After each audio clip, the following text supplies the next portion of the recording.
Hello. Hi.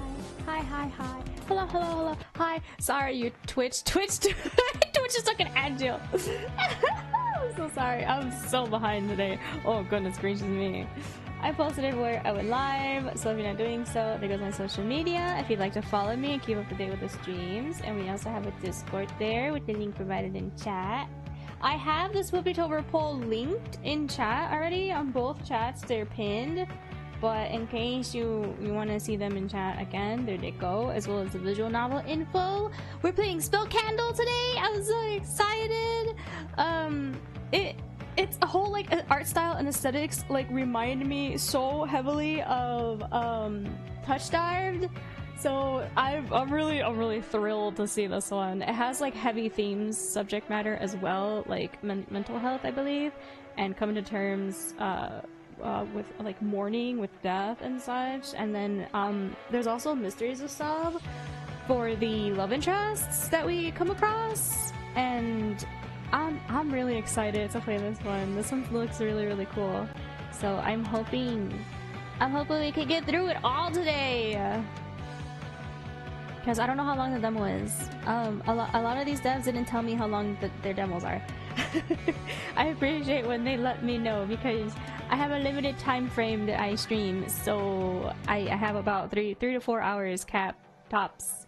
So if I'm unable to finish any of the demos from this week or games from this week, because I think some are full released already, no worries. I will complete your game come somewhere between November and February, because February I have dubbed Simp Month. That is my annual thing for the last like 3 years we've been doing, and it's been so fun. I think it's been about 3 years. I don't remember actually.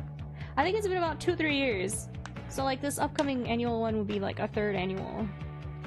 Because Swoopytober I've been doing like a year into streaming, so that one is like 6 years in, and I've been streaming for 7 years.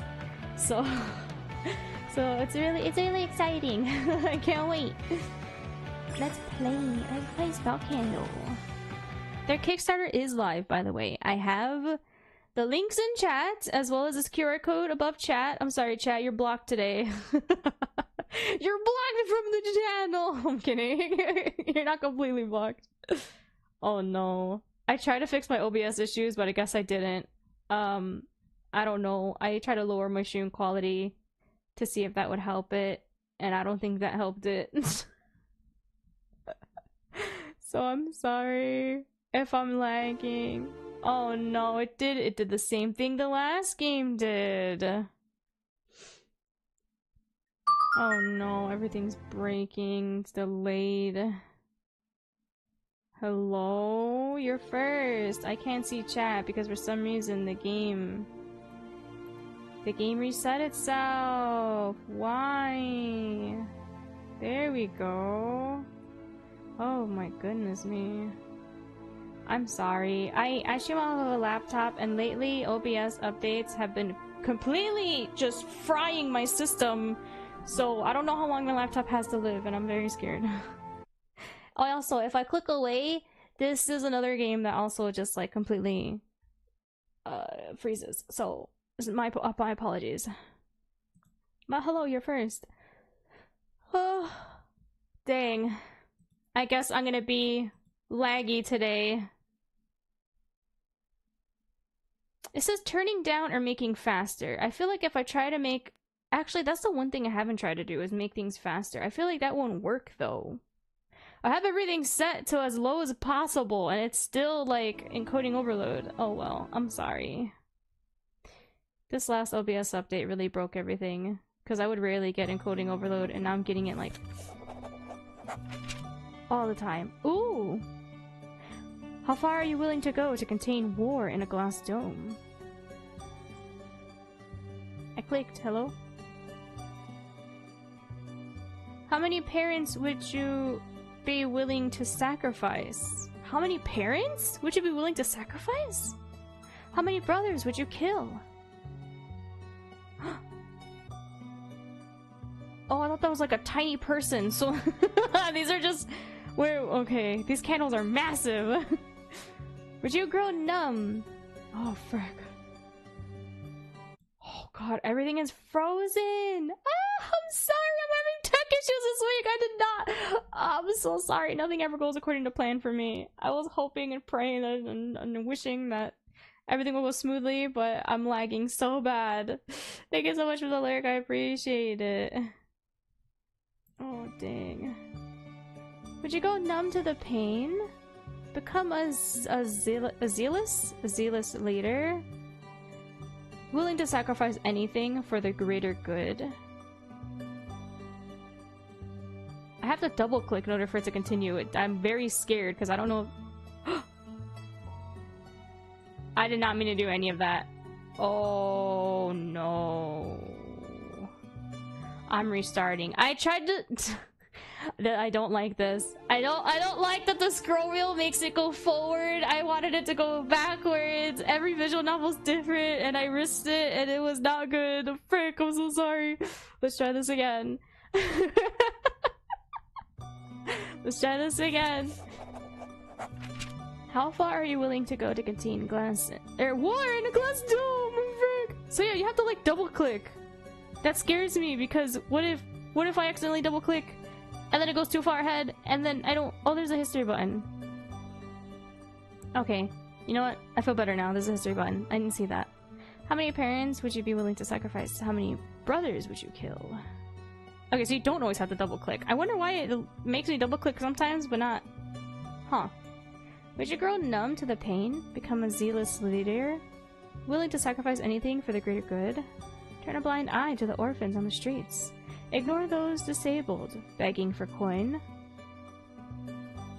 Steal, bribe, and extort for a chance at peace? How many decisions would leave you laying awake at night, counting the souls you sent to the slaughter? Can living in war for millennia truly be considered life?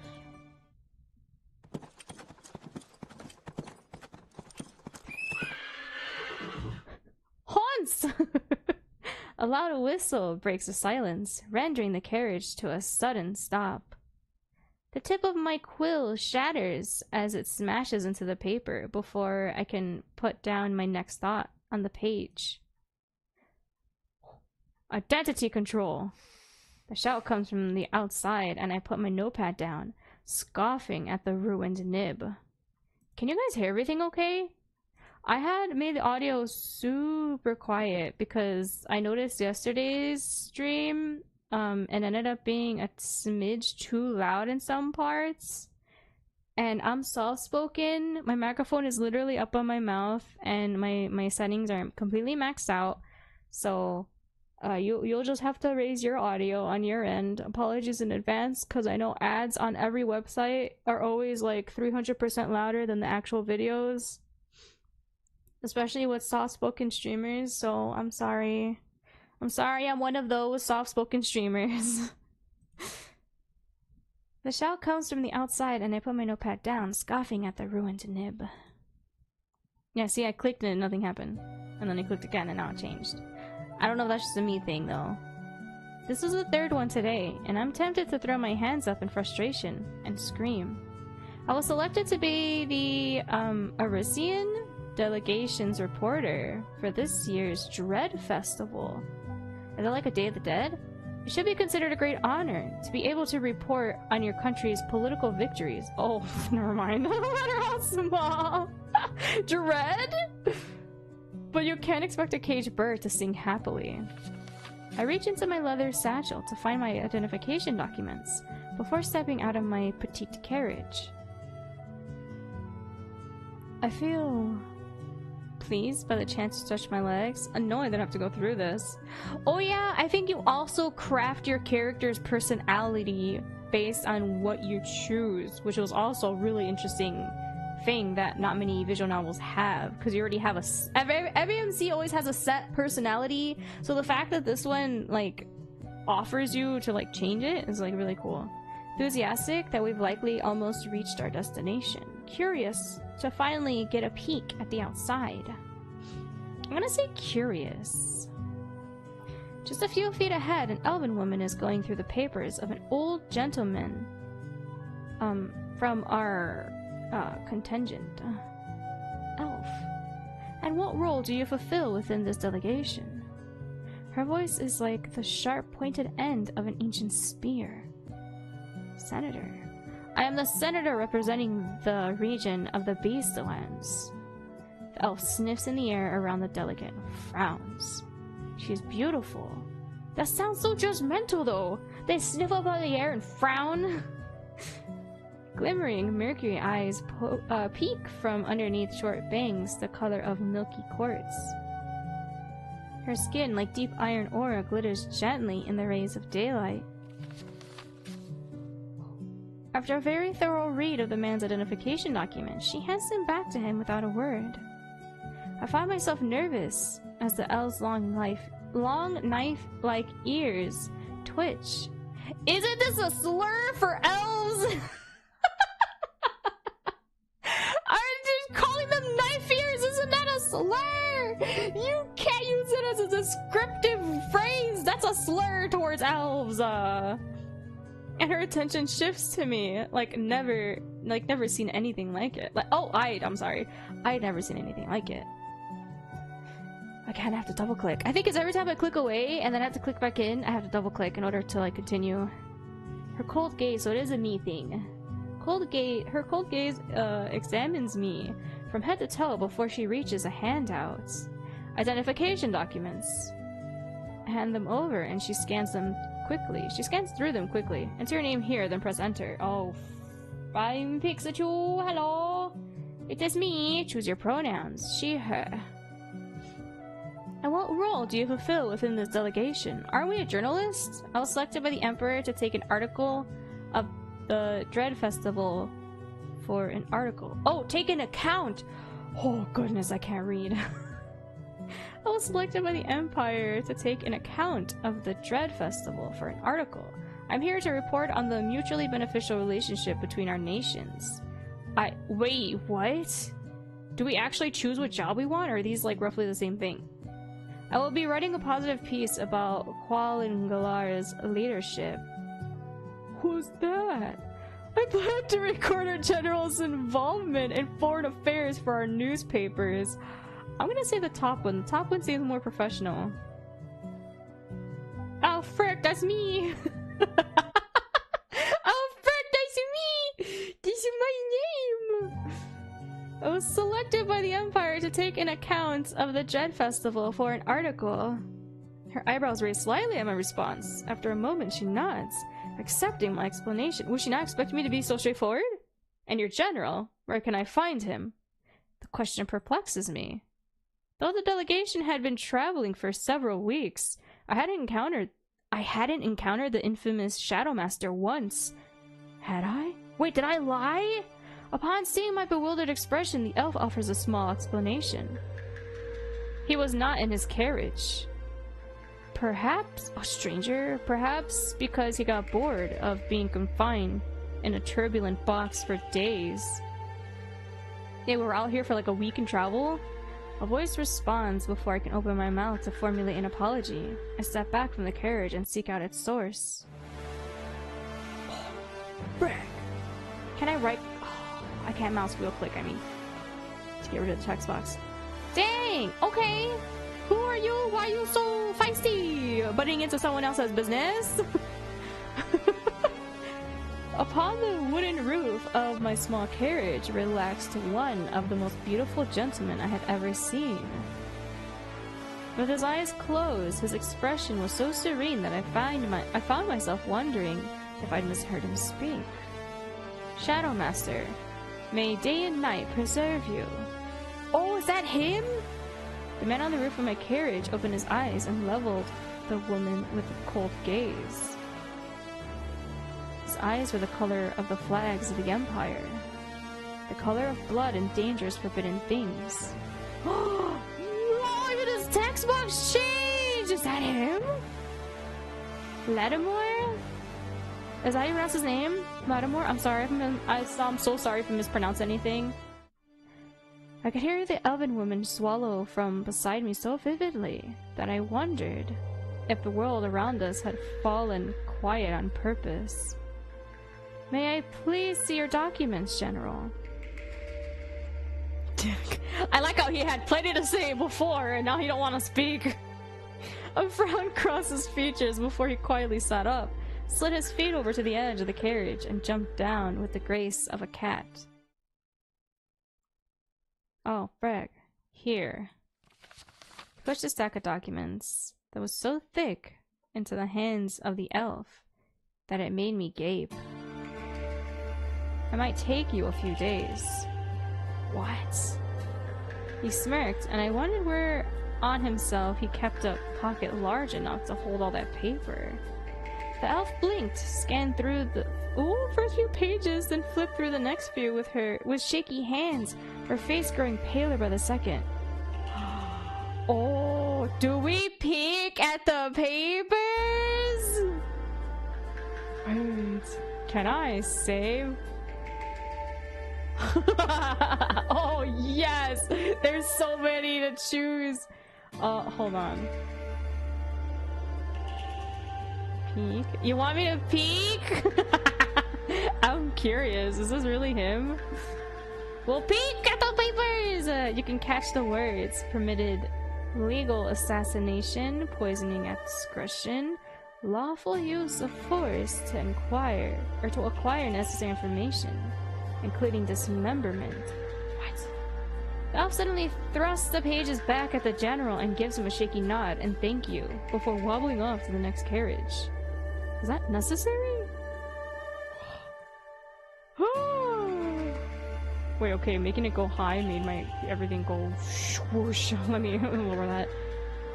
Was that necessary? Wait, what? What the frick? You catch the words permitted legal assassination? Illegal? It's a hitman? I'm sure it's supposed to be. I guess so. So we can find out more about this guy. What in the world? Poisoning at discretion, lawful use of force to acquire necessary information, including dismemberment. So he can freaking, what do you call that again? You can, he's like a hitman, and he's also allowed to, oh god, what do they call that? When they're questioning a subject, and they have them tied to a chair, and then they rip off their fingernails first, and then if they still don't talk, they like cut off their fingies. It includes dismemberment.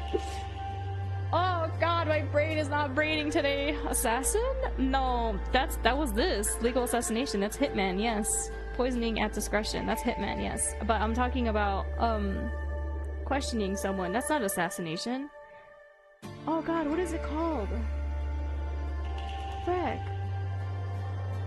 I forget what the proper term is for that. Something I forget what the word is. Oh god, my brain. I took a nap an hour before stream too, and that kind of like broke my brain. Dang it, I'm trying to remember. It's on the tip of my tongue. I don't remember. Dang it. The elf suddenly thrusts the pages back at the general and gives him a shaky nod and thank you before wobbling off to the next carriage. She is like shooketh. Was that necessary? The man's notorious crimson gaze turns to me. She asked for my papers. He shrugged. It wasn't my fault that she wasn't ready for what was on them. I don't think you're supposed to give her those! Somehow this behavior does little to surprise me. Yes, interrogation! No, it is interrogation, I think. Cause some people question and interrogate. Yeah, that's basically interrogation. That's just the ghetto side of interrogation. So you can actually like dismember them. It is interrogation. That's the word. Thank you. It is that one.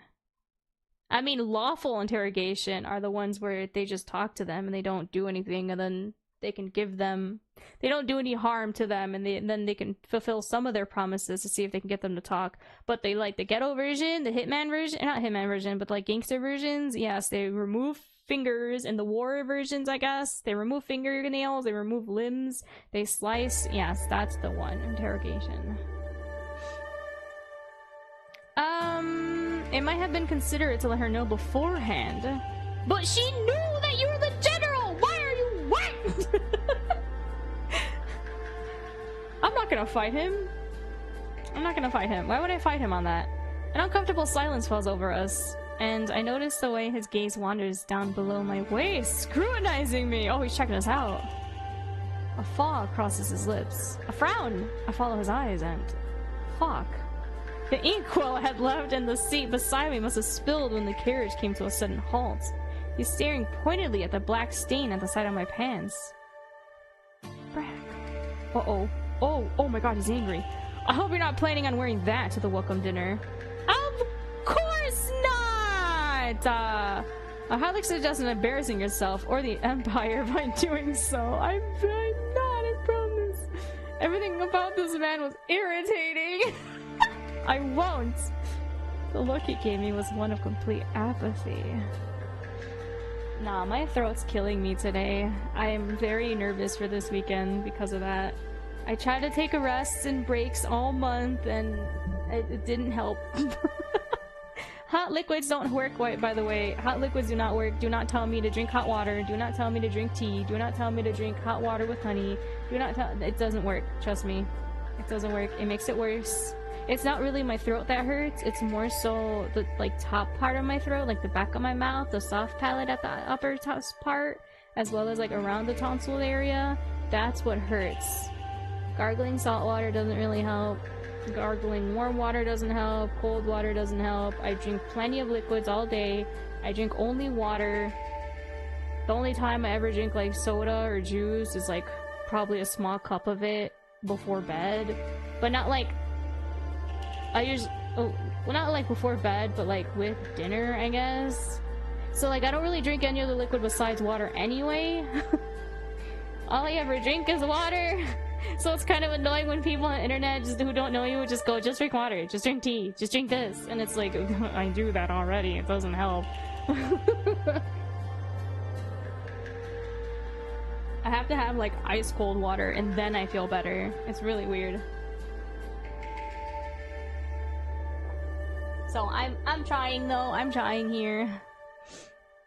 But hello, I hope you're doing well. I appreciate you stopping by, thank you. Uh-oh, I grit my teeth. Oh, we're just enemies already. We're just enemies immediately. We have a journal? A loud high-pitched whistle traveled from the gates ahead of us. Someone is giving us all clear. Oh, what? I did say there's mysteries in this game. The clicking of metallic hinges echo in the air, and I take it as my sign to return to the peace of my small carriage. I hope you have a good day, General. There wasn't a single sincere word in that sentence. Ooh! He raised a set of eyebrows as I stepped into my carriage. He does not trust me either. Oh, frick. I think I fumbled it with this man already. Making sure to avoid the spilled ink, I turned around and shut the door in his face. A childish reaction, but his expression was well worth it. Ooh! With blood pounding in my ears, I found a clean place to sit before the carriage resumed its movement shortly after, entering Omnis, the city of candle wax. Ooh! Is that a statue? The capital city of the elves. I find myself eagerly peeking out through the window, making a continuous effort to forget the fact that I may have just angered one of the most dangerous men on the eastern continent. Oh, we sure have! My eyes wander between the many tall buildings made of marble. Made of marble? Adorned with golden embellishment, before lingering in the rectangular houses with roofs assembled with slabs of multicolored quartz. This is a fancy place!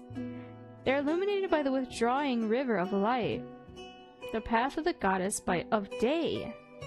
All structures bask in the warm rays, coloring in various shades of brilliant oranges and golds. It is a breathtaking view. It sounds really pretty. We pass under a long archway of stone upon which I can hear the bubbling of running water. Dozens of half-burnt candles of sundry colors and sizes to the top each visible surface.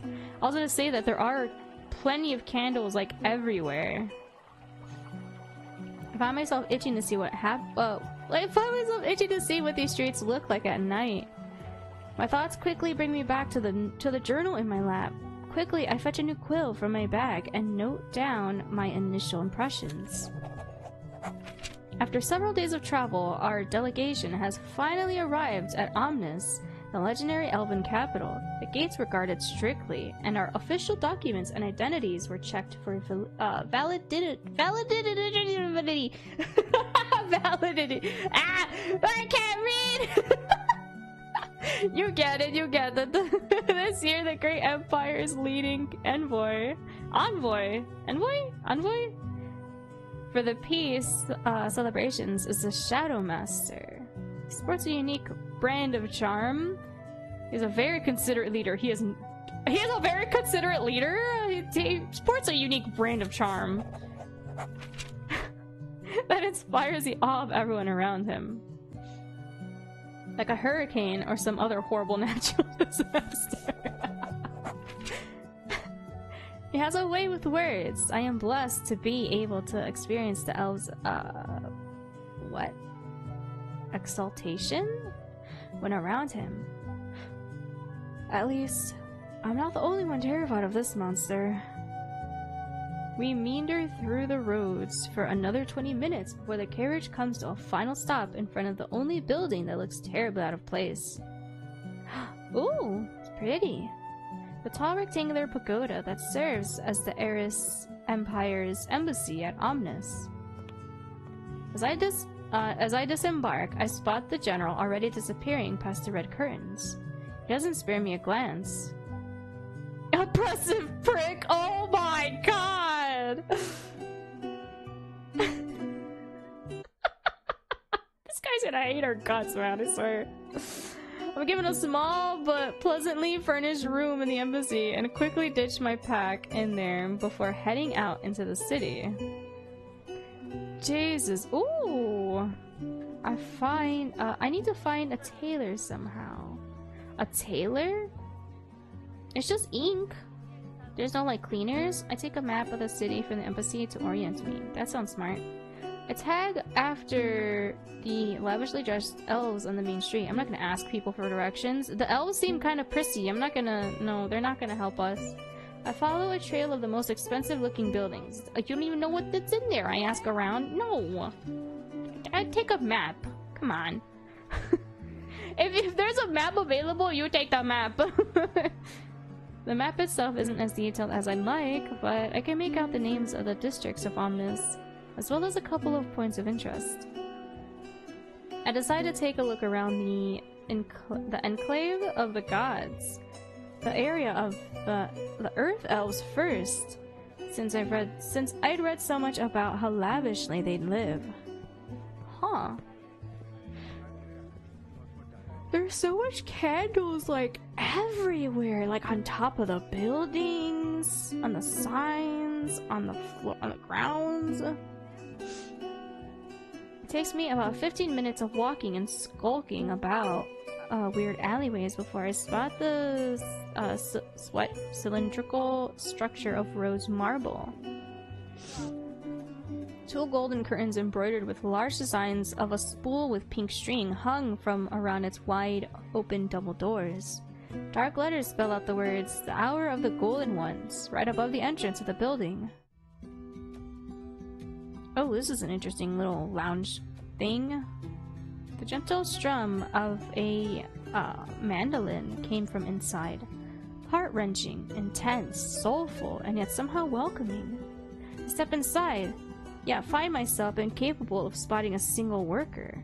At least not until three shadows of varying sizes shift from behind a caravan of curtains. They speak in some language I do not recognize. I'm gonna wait patiently until I'm noticed. Why am I gonna... No, we're gonna wait patiently. I wait patiently, watching the outlines shift between the curtains that sway at the mercy of the wind. A customer? The medium shadow queries. Smells like it! Shrill voice. The smallest silhouette, short and stubby, moved to face my direction, its voice high-pitched and snippy. Now is not a good time. I frowned! Dang it! But I wasn't about to give up that easily. I need an outfit for a party tonight at the Erisian embassy, please. I kept my tone polite, but I knew the undertone of desperation had slipped in. I didn't want to see the general's smug expression directed at me tonight. Oh my god, he'll be watching us tonight? Ooh, wait. Maybe we should wear our ink-stained outfit just to see what he does. A short silence followed, filled only by the gentle strum of the mandolin. We are very busy and...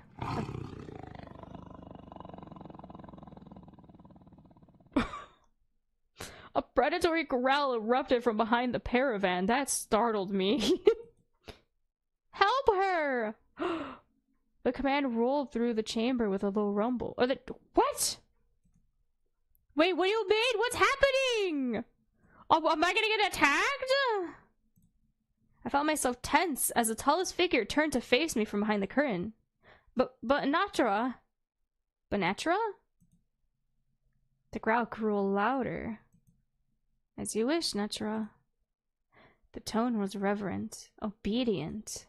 Language now fully switched to common. The paravan of curtains rustled as a short elf that looked to be within the late years of his lifespan stepped out to help me.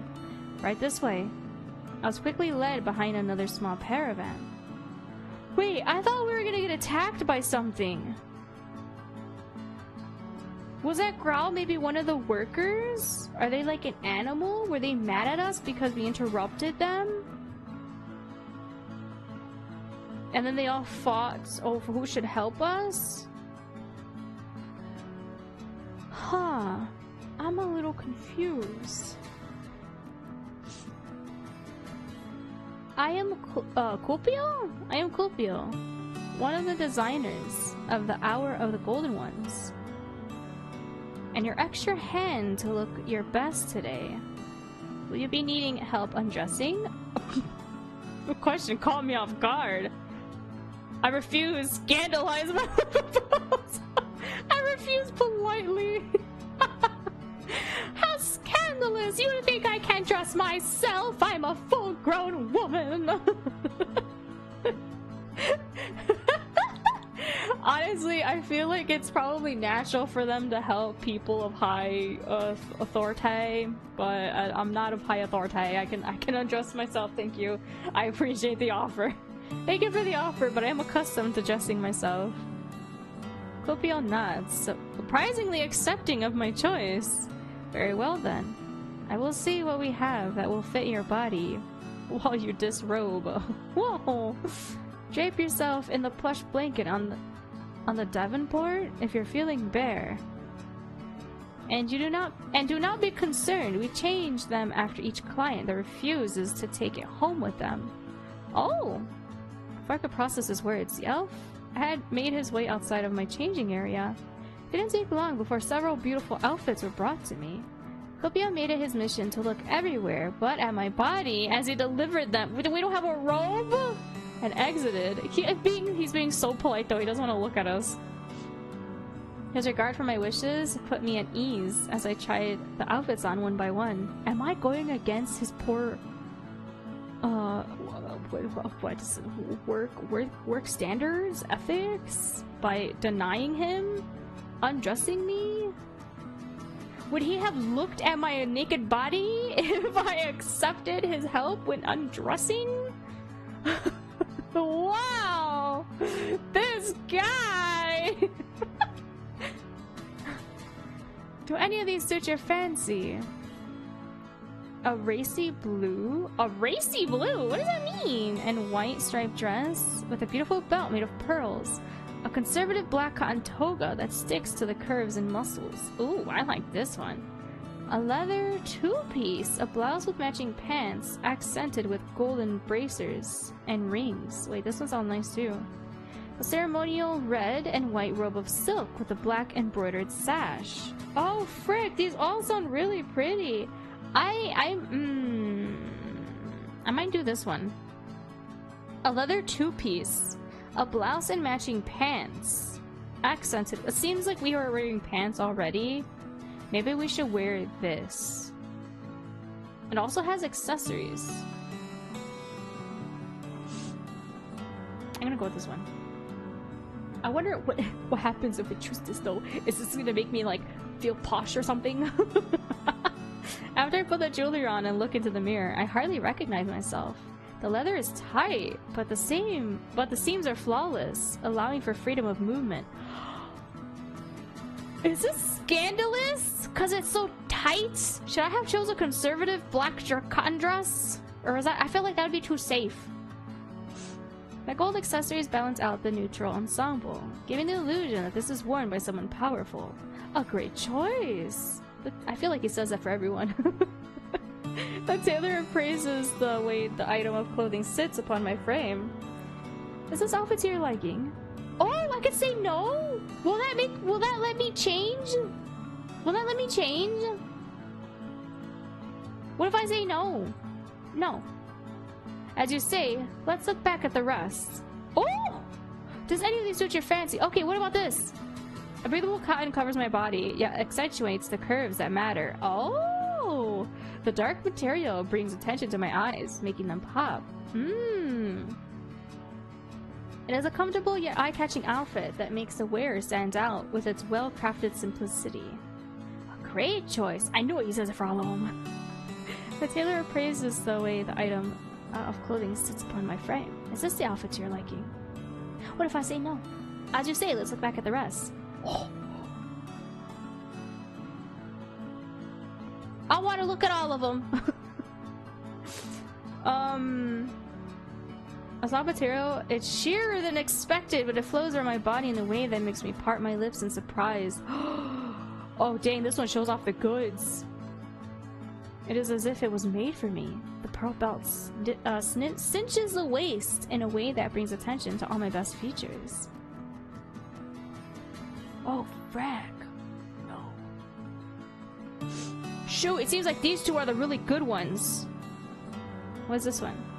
This looks like something one of the generals would wear back home when they held their conclaves. Fancy, formal, yet not overly conspicuous. The pretty embroidery of the dark sash seemed to tell the myth of the sun mice, an ancient story of how the little man outsmarted the god of shadows. The thought felt comforting and brought a smile to my lips.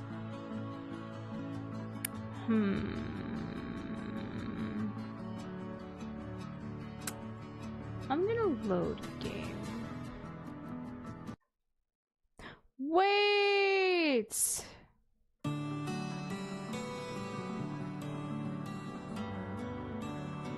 Shoot! I'm gonna say no. I'm gonna say this one. Yes, yes. Yes, it is. Lovely. Now please, follow me to the lockbox. I nod and exit through the heavy curtains to join the small elf at the pay desk, not expecting the looming figure that pushed past the caravan across from mine. Hello? Are you the one that growled at me? Was it you? Did you growl at me earlier, sir? I find myself face to chest with a being unlike any I've ever seen before. See, this is more canonical. I'm so short, I'm typically like diaphragm height. It's a cross between man and monster, with a powerful body and a rich skin tone. As I look up at him, his eyebrows jump in surprise before his lips twist into a tameless smile. I'm glad we were dressed. What if we bumped into him and we were butt naked still? Oh my god, that's scandalous. Seems like I made the correct choice. What? Excuse me? Getting you dressed. He was the one that growled. Oh, thank you. They weren't gonna work with me, but he growled and he told them to help me. His voice was like a low purr, and I find my cheeks heating as he made a show of admiring my outfit of choice. Oh, you're stunning. Oh, and you're a flirt. Oh no. Thank you. A large tail swishes back and forth behind him as he tilts his head to one side. Did you also manage to find suitable clothing? Do you make a habit of helping others out? I don't think I think he's good with what he's wearing. Do you make it a habit of helping others out? Unfortunately, I don't have the time for such noble work. Lately, the only people I happen to assist are my subordinates by doing the stacks of paperwork on my desk. They had to change that damn thing 3 times this year already. Are you a public servant of some kind? Pretty much.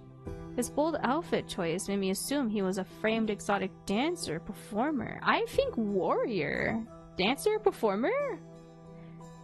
The thought made my mind travel in a direction that was anything but innocent. Oh, okay, and we're... Ah, what is with these MCs? Oh, dang, okay. Oh, so I was almost glad when he changed the topic. Now, due to my job as a public servant, by covering... Oh, he's gonna cover our bill too?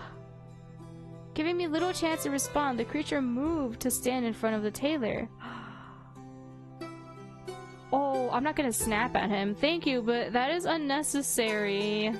I hurriedly stepped close, even closer to Cupio, who looked between me and the tall man, now behind me, uncertainly. Do you always fight back this hard when someone tries to help you out? Oh, I'm sorry.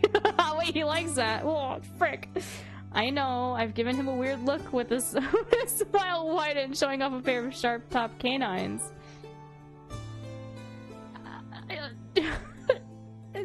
No! An amusement leaves his lips, and I find myself wondering what it is he gleaned from this court line of questioning. This isn't a battle you need to fight. Your purchase is on me. Consider it a gift from the Terra of the Elves. Oh, I freeze in place as the tall creature crosses his arms in front of his chest, refusing to take no for an answer. His lion-like tail swishes back and forth as if taunting me to attempt to refuse his kindness. The man was the Terra, the demigod leader. I knew it! The city... Wait, no, he's not a warrior. Oh, frick! Holy cow. The demigod leader of the city of Fidus, and the chosen of the earth element. And he just paid for a ridiculously overpriced item of clothing for me. Alright. The intensity of his gaze lessened before he nodded towards the clothing on my body. Pretty things suit pretty people. Oh my god, his text box matches him too! Considered a party favor. You're a guest of the Dread Festival, right? That's why he roared and forced him to help us. I nod, and he gives me a brilliant grin.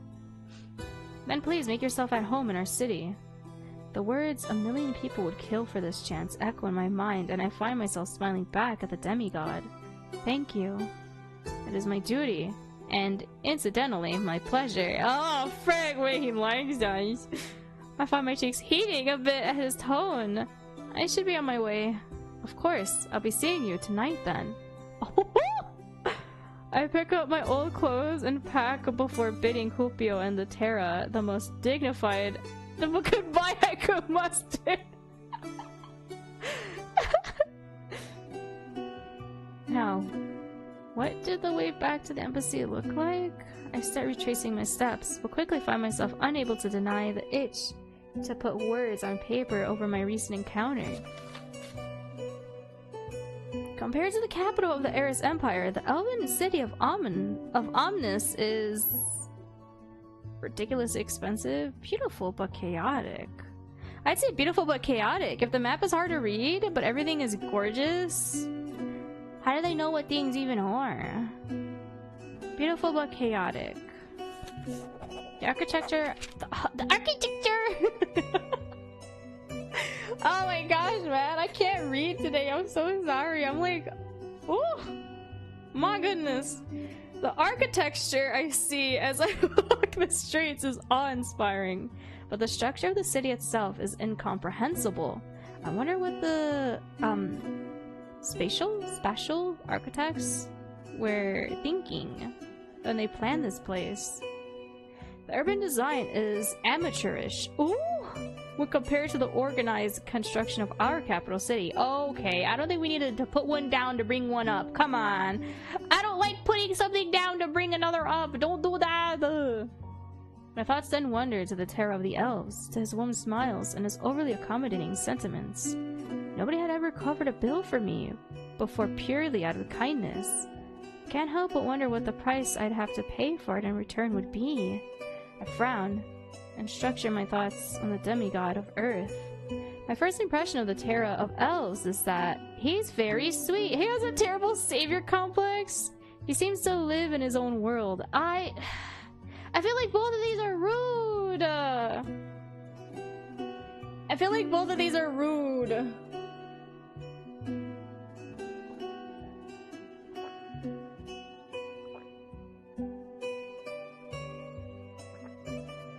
I don't like either of these. He seems to live in his own world. I don't think he has a terrible savior complex. How is it a terrible savior complex? He literally just helped out someone in need real fast. I've never once spotted any of our 9 generals out shopping for clothes mere hours before an event as important as the Dread Festival. Then again, if the Terra is as rich as the legends say he is, I shouldn't be surprised that he throws money around at pompous stores? With ridiculously inflated price tags. Okay, we're a little extra, huh? I'm not expecting half of these things to be said. I feel like we're super sassy. I feel my chest grow heavy with guilt over the words I put down. Okay, so we have a heart, I guess. We've been taught to always show the strengths of our empire, throwing mud at the reputations of others in order to do so. However has never been my favorite thing to do. But you wrote it down just fine before, and now you have an issue because it deals with him? Girl? I exhale and look up from my page and quill, needing a distraction from my treacherous thoughts. It comes quickly as I do not recognize the street I'm walking on. We were just walking and writing, not paying attention? Multitasking is not always as easy as it seems. The marble and quartz are lost, instead replaced by simple one-floor stone buildings decorated with all kinds of dried plants, bones, and black velvet curtains. This looks so pretty though, too. But it's too quiet. The streets seem deserted. The air feels oppressive. Oh no, is this the bad side of town? Unlike the other parts of town, its soft lavender and green candles lay lit around the street, as though there is a heavy darkness here that dims all other colors and needs to be warded off. Silence stretches over me in a way that has me glancing back at my shadow. Excuse me. I don't know why, but this place reminds me of the worst moments in my life. Whoa. The passing of my late parents. A terrible breakup with an abusive ex. A near-death experience I suffered through. The loss of a friend in the yearly wars. Whoa.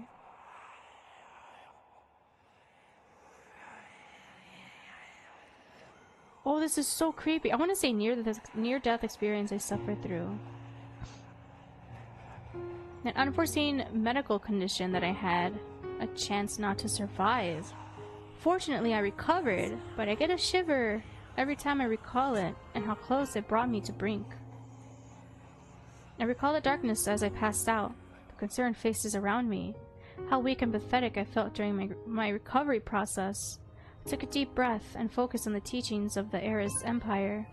Aris? I think it's Aris Empire. I'm sorry. Aris? I don't know. I'm sorry if I'm mispronouncing anything. A way to fight back the demon that attempted to conquer you. Oh. I need to keep myself occupied and focused on the things at hand. I need to take everything step by step. Turn back and try to trace your steps. Look for someone to guide you back. Turn back? You said this place looks deserted. Why would you try to find someone? Turn back around, attempting to recall the turns I made and the features of buildings I may have noticed. We were probably just walking straight. I doubt we were crossing around. Nothing sticks out. There's no landmark that feet lead me to or that my eyes recognize. Haven't I already been on this street?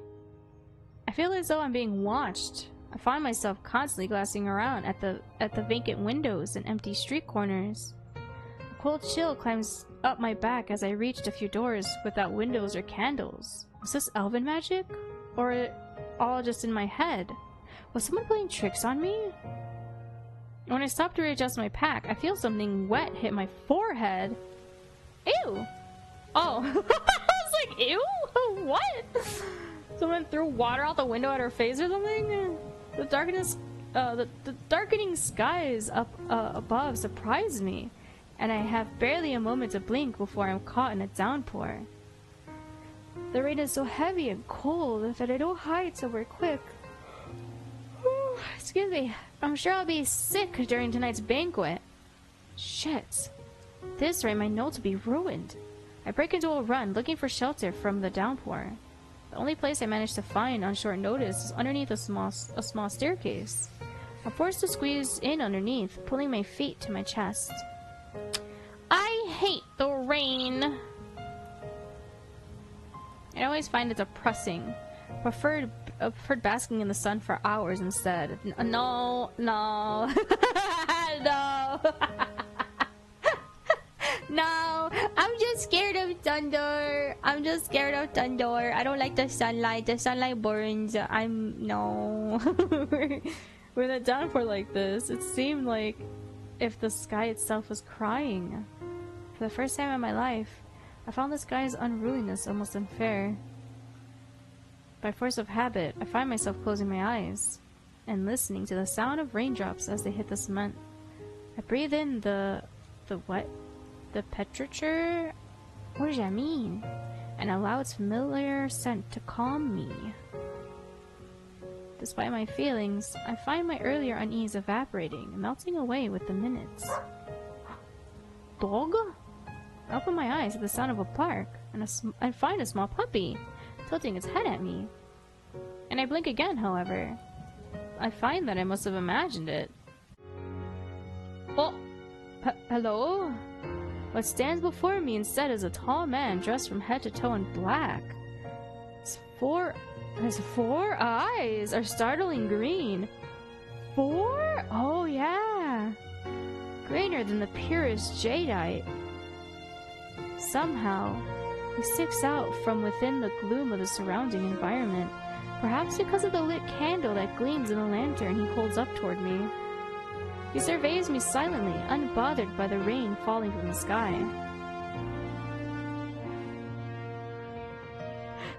I like this one! Oh, frick, my favorite color is green, guys, and I like how freaking...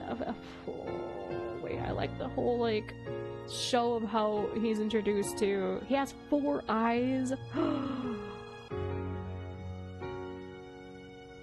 He has dog. His gaze lingers a bit too long on my ears. Oh, are we an elf?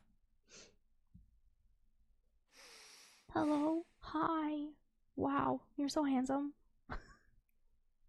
A sound like an exasperated scoff escapes him before he moves his cape to one side. It takes me a moment to realize that he's offering to share.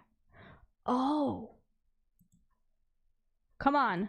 Oh, I'm not sure how I managed to hear a voice so gentle above the downpour.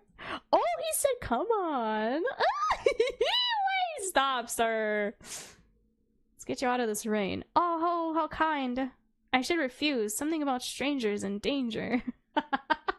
Girl, you just had a stranger buy you clothes. I think you're fine. However, this man and his calm, gentle presence reassured me of my safety in a way no one else ever had. Perhaps it was magic? What's up with his hands? It's like ink. It's like ink gloves. And did it truly matter if I was bespelled? If I managed to get to the banquet in time? Frick, that's true. We have that event. With a nod, I move quickly from beneath the staircase to under the unfamiliar man's cape. What the hell? Sir, you're too close. Oh, frick. Ah, he's so pretty. I didn't even realize that he does have 4 eyes. Dang. Wait, this is so cool. The goop stuff is even like around his neck piece. So those are like gloves then. The inky bits. I am pleased to find that it is much warmer and larger than it looks. I assume you are an ambassador of the Aris Empire. Once again, I am surprised I can hear him. Something of the sort. His gaze lingered on me for a moment too long. Though he says nothing, he reaches his lantern forward, and I gather that we should move. Streets are accumulating water at such a pace that the sewage system does not seem to be capable of handling it. Ah, frick. At first, I do my best to avoid the gathering puddles and streams of water carrying away dust and grime. Though the task is difficult and my feet should be soaked through the shoes and socks, I am surprised to find that I don't walk into the puddles. I walk over them, as though an invisible barrier has been created between myself and the cold water accumulating on the streets. Is that his doing? When I glance back at the man leading me, I notice the way the rain bounces away from him. Ask him how he's keeping you both dry. How are you doing that? The cloak's enchanted. Oh! Oh. Who would have thought? Of course it's enchanted. I was so stupid. Oh, wow! I never experienced the effect of a magic item before, and I can't help but be a little awestruck at the revelation I was almost wearing one. They were pretty rare back in the Aris Empire. He tilts his head towards the sky as if attempting to gauge if it will cease raining soon, then sighs. I apologize. Once again, it takes me a moment to catch his voice. I find how easy it is to miss alarming. You apologizing for the rain? Do you usually apologize to all victims you save from a downpour? Why are we so sassy? Are you apologizing for the rain? Yes, it appears Aqua chose the opportune time to throw a tantrum. I feel the cogs clicking away in my head. And does it rain just in Omnis or are all around? Oh god, Quillinglar? Is it Chillinglar? Or Killinglar? When he's in a bad mood? That's entirely up to him. Do all elven aspects have the ability to affect the weather? I can feel his gaze resting on me for a brief period. No. Oh. At least not without the help of spell candles. Oh. Title drop of the game, guys. Spell candle. I raise an eyebrow at the man as he guides us into a turn that leads us out to the basic rocky building district. What are spell candles? A few seconds pass without an answer, and I wonder if the cloak almost seems to grow heavier around me. A way to preserve pure elemental magic. The magic is released when the candle is burned? Correct. Is that why candles are strewn about this entire city? Sounds simple enough. Is that why candles are strewn around the city? That's about the smallest of twitches at the corner of his mouth. Oh my god, did we say something stupid? Aren't you quite the astute student? Oh, okay. I found myself smiling back at him. Our kind light them whenever they require magic they do not naturally possess. The red candles to light the fires at home and warm a room. The blue candles to summon and control water. The effect to which anyone can use these candles depends on their magical ability, of course, but I think you get the gist of it. So the candles enhance their magic? Oh! Or like give them the magic. The curve of his lips softened his features, and for a split second I find myself staring longer than is appropriate. I mean, he was doing that to us! That's not fine if we do it back to him! How do the aspects impose control upon candles then? Can I also use magic then? Oh man. Can I also use magic then? How do the aspects impose control upon candles then? Yeah, because there's so many candles being burned. What do the green candles do? It's whatever power he probably has, right? He's green.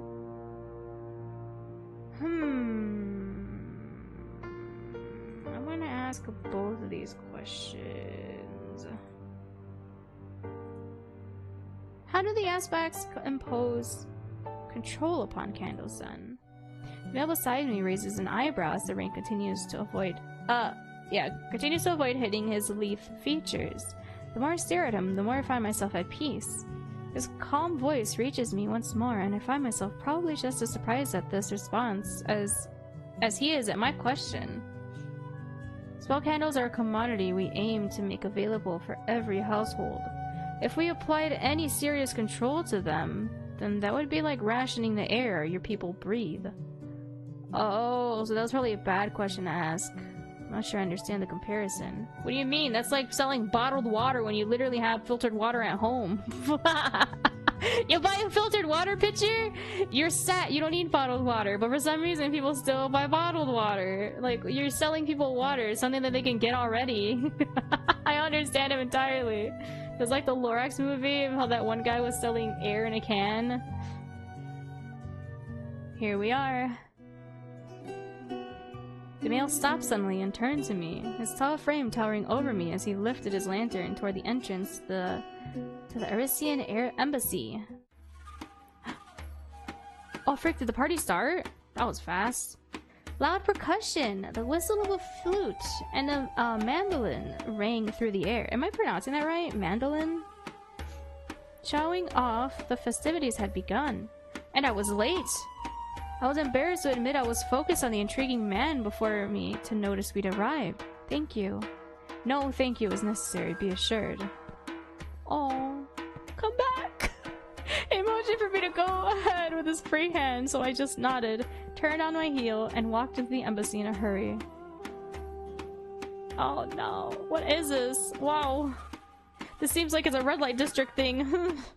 The music was much louder inside, accompanied by the smells of various sizzling meats and the bright light of hanging chandeliers. Water, earth, and death elves moved around in wild circular dances, dressed in such finery that I found myself thankful that the Terra had interfered on my behalf at the store earlier. Whoa. Oh, there he is! Though I spot him in the room, I find that he is engaged in conversation with some senators from our empire, full goblet in hand. A few paces away from him, my eyes meet the infamous crimson hues of the general, who seems to have stopped whatever he was doing to size up my outfit. I knew he wasn't be staring at us. Irritation bubbles in my throat, and I find myself quickly pivoting towards the drinks table. Ooh, a large wine fountain, adored with lit silver candles, quickly catches my eye, and a polite elf pours me a goblet upon noticing my approach. I take the cup with a smile, but am momentarily distracted from drinking. I hear a series of loud gasps echoed from somewhere before a slick, tangible voice cuts through the music like a hot knife through butter. Oh! Even the music changed. Oh no, is this a dramatic character? Is this a dramatic character? I told the pirate lord that if he's not willing to go to war for my love, he doesn't deserve me. And then I sank his ship at the bottom of the bay. A series of excited whispers and murmurs follow the ridiculous explanation, carrying the electric atmosphere that supports all forms of gossip mongering. Momentarily distracted, I can't help but search for whoever is the source of this ambiance. Frankly, even if my sister and brother were on the marriage market, I doubt they'd be able to impress. Then again, feel free to bring it up with stepmother dearest. I'm sure she'll be thrilled to finally get a morsel of attention. Oh my god, you're so dramatic! My feet move automatically as if charmed by scandal carried within every sentence of whoever is speaking. I find I am led into a section of the embassy floor, transformed into a lounge by large chases? I forget how to pronounce that, but I know that word. Silk curtains and burning incense. Many gorgeous elves are piled on top of comfortable pillows.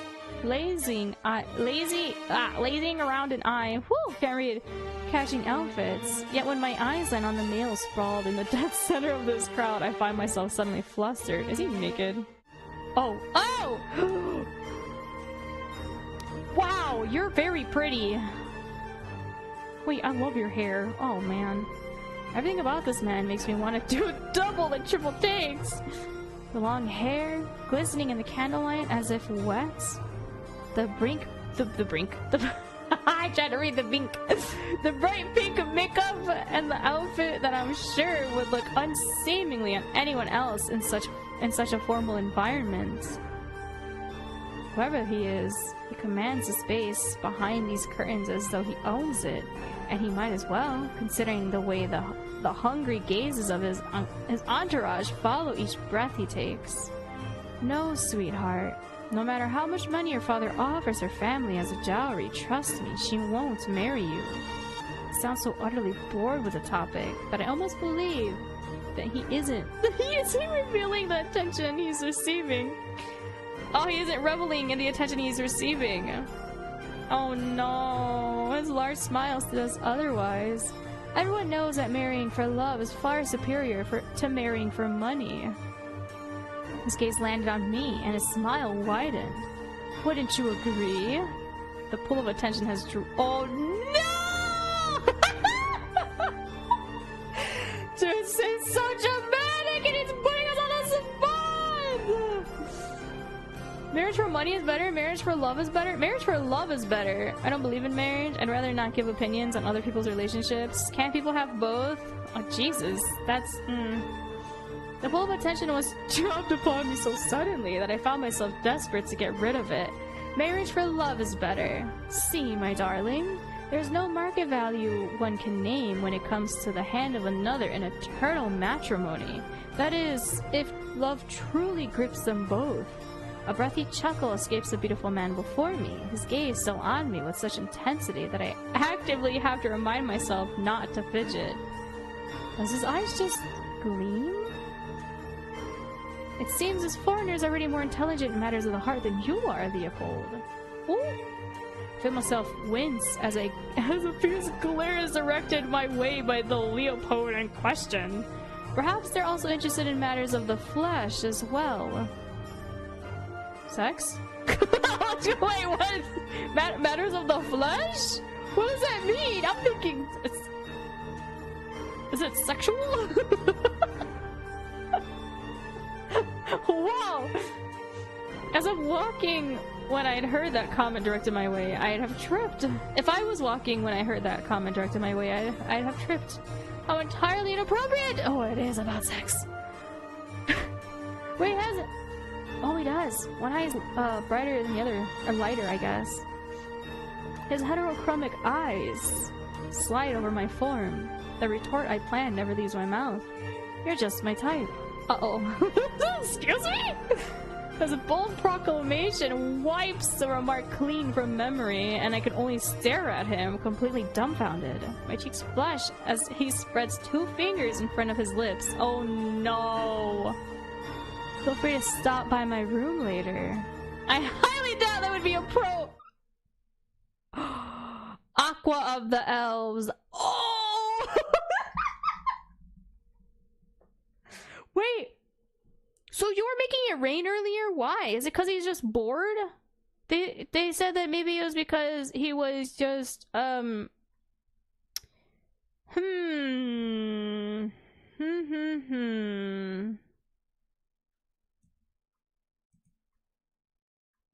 you jealous because someone else is giving us attention? My embarrassment is quickly swept under the rug. The attention of the room instead drawn to the general who'd move in front of me. His demeanor remains as cold as always. Oh, wait, I like Aqua a lot. How? Of course, it's very fitting that the blue and green characters, my favorite colors are green and blue, by the way. The blue and green characters are the ones that I'm drawn most to right now. Frack. Ah, the Shadow Master. The beautiful man before me finally moves to stand in front of us. I had an inkling that the man before me had to be influential, but had I just been propositioned by the aspect of water? My brain blanched as I pondered how to put that down in my journal. I've heard a lot about you. It's very forward. The Aqua did a quick circle around the general, eyeing him with unabashed curiosity. The man without a heart, was it? Care to dispel that rumor? Ignoring the bold flirtation of the demigod before him, the general's crimson eyes glanced in my direction briefly. Are you jellies? I ask you to refrain from distracting our Bellfire mandated political journalist from doing her job. Balefire? I don't know how I pronounce that right. I find myself stiffening upon hearing the mention of the Eris Empire's grand capital. Aqua's attention slid over to me again, lingering on the authorized notebook I was given to put my notes down. Oh frick, have we even been writing anything? Gosh, your hair is so pretty! I make no promises! You! It's a festival, General, relax! He waved an ambitious hand dismissively. In fact, he raised his voice in a way that carried his words around the room. I propose a toast. Another goblet of wine is pushed into my hand by a servant so quickly that I suspect the Aqua of the elves has a habit of making toasts. Though the room is buzzing with excitement, it is quiet enough to hear a pin drop. Beside me, I notice the general giving Aqua a withering glare. To the Ares Empire, who have stood behind us thousands of winters. He raised his silver goblet into the air. May our festival once again nourish the millennium old alliance between our two nations, so that we may stand together against the coming horrors anew in 8 months. Prost. I blink as the word is echoed around the room, and everyone erupts in cheers before drinking from their cups. Why? Can we not hold our liquor? What do you mean imitate drinking? Take a drink. We're here to celebrate too, no? I mean, we're here to work, and you're not supposed to be drinking on the job, right? But like, I don't know. I want to take a drink. I'm gonna drink water. How about that? I'll raise you water.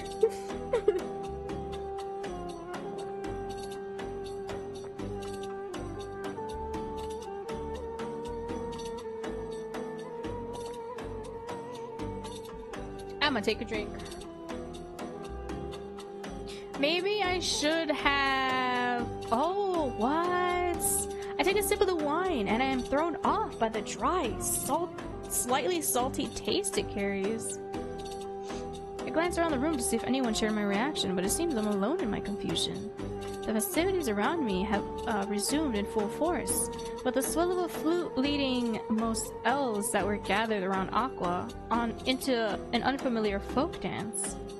They bounce around the room in couples, laughing and dragging the occasional senator into their steps. It's wild and lively. The antithetical, yeah, right? Antithetical. Did I read that right the first time and now I can't do it again? Frick! Those structured festivals we held back at Balefire.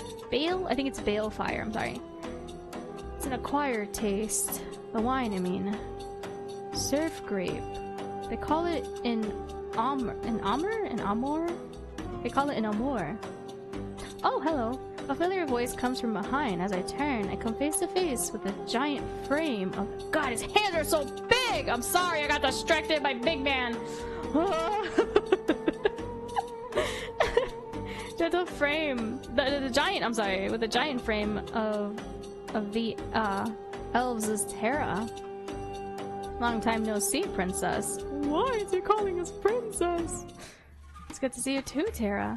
Or it was good to see you as well, Terra. Oh, sir, you're so distracting. I'm saying things wrong. Planning to take Aqua up on his offer? No! It takes me a second to clue into what he's asking. It seems word travels faster than wine at the Elven capital. I will be doing my job. Thought so. Part of me wanted to ask him what he meant, considering that smile, but I find my attention occupied by Aqua. Oh? He had a flex folk dance with easy confidence, his long hair swaying behind him, a mesmerizing head of the revelry. Our stoic general followed through the motions beside him, as though he'd done this many times before. Looks like he'd have more fun cleaning bird shit. Yeah, the general's such a little sassy pants.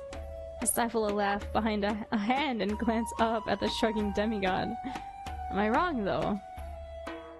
No, you're not. I agree with you. I can't help the smile that cracks my well-structured mask of professionalism. I don't have to do anything more to earn myself a pleased expression from the elven demigod. His gaze shifts behind me, and I follow it to a lone figure leaning against the wall besides the embassy entrance. I was gonna say, is it our full ride friend? My guy from earlier. With his hood down. Oh, what? I'm startled to see a pair of long lupine ears shifting on top of his head. Yeah! Mors Mortis. The aspect of death. The last demigod of the waking elves. Oh, frick. He's watching the dance unfold around the embassy floor, but seems to be restraining himself from joining it. Why not? Terra nudges me with his elbow. You could invite him to a dance, you know. Are you shipping us? He's shipping us with Mortis! I'm startled by the suggestion. You know the steps, don't you? I nod slowly. I wouldn't be allowed on this job if I didn't. Well, what are you waiting for? I look at Tero's words, suddenly feeling encouraged to try something new. This could be a great oh! Whoa! Oh! We pick! I'm saving! This would be a great feature to put into the journalistic piece after I get home. Brack! Then I should dance with the general because— or not the general. Screw the general! He's a little sassy pants! Dang it. Terra! If anything, I'd have to dance with Terra then, because Terra's the one that— Wait. Pick Mors Mortis. My eyes shift back to the demigod of death who stands near the front entrance of the embassy's hall, cup of wine in hand. He strays from the rest, enjoying his bubble of serene solitude as he instead observes the descending chaos, content to be exempt from it. And we're about to ruin that! Emboldened by the Terra's words, I politely excuse myself from my time with the leader of the elven faith and move to join Mors Mortis in his reclusive corner. His gaze shifts to me briefly, noting my approach, before returning to the wild dances happening around us. Shouting, hopping, twirling, jumping, kissing, touching, drinking. The uncle has grabbed our general. Yeah, they're having too much fun together. Leading him through the complicated steps of a local dance that he's keeping up with perfectly. The visible vexation on his face, however, makes me consider the existence of karma. I can't help but smile as I reach the demigod of death and lean on the wall beside him. You're not joining them? His eyes flit to me. I was gonna say his eyes completely jutted forward, and then back to the craze up ahead. Dancing is not something I've ever had much of a talent for. Oh, we finally got his color text box. I love him! I love him. And yet you enjoy watching it? It is a little bit of it is a verification of being alive. Beautiful in its simplicity and simultaneously its complexity. I tilt my head and turn my attention fully to the scene before me as it unfolds. The Mors Mortis of the elves was the eldest of the elven aspects, a frightening monster with sharp teeth and claws capable of plucking a person's soul right from their chest. He was perhaps the most feared ally we had. A folktale the parents told their kids when they didn't want to go to bed. The sleepless woven demigod who ate the naughty children when they wandered into the dark forests at night. These men and women, politicians, are like the stars. They burn beautifully when they're far away. Interesting to observe, but not to encounter. His plain observation surprises me, and though I lack the courage to verbally or visibly agree with him, in a room where doing either would be treason, I feel that my silence tells him enough. Oh, so we don't get to bounce with him? We just hung out with him. The beat of the music continues, and the cello swells with emotion as I watch Satara join into the dance, leading a long winding column of his own with a smile on his face. He is like the sun, a stark contrast to the school displeasure of our general, yeah, and the mischievous expression of the Aqua. What about you? Why aren't you joining them? Actually, I wanted to thank you for earlier. Actually, I wanted to dance with you. Oh! Oh, we could choose to dance with him! Should we dance with him? What? He's gonna say no. Should we just... Well, we already tried to thank him for earlier and he didn't want to take our thanks. He didn't want to take our thanks. Actually, I wanted to dance with you. Actually, I came over because I wanted to dance with you. I know you said you prefer watching, but would you like to join me for a song nonetheless? The aspect of death stills, and I find myself wondering if the undead demigod had to breathe in order to live. The eyes on his cheekbones dart to me, as if taking me in properly for the first time. There is suspicion in there that I'm not used to receiving. The dance floor is a cacophony of egos and personalities right now, a meat grinder that I have no interest in entering. I scroll my features into neutrality as he lifts a hand to rub the space between his eyes. I see. I'm sorry for bothering you with my request then. No, do not apologize. His tone grows hushed. I barely catch his next words over the music. Though I rarely interact with mortals, I understand attempts at kindness. Oh, dancing is an activity for the living. The dead are only supposed to marvel from the sidelines. What weird rules! I know better than to question customs I do not understand, though. Whoa!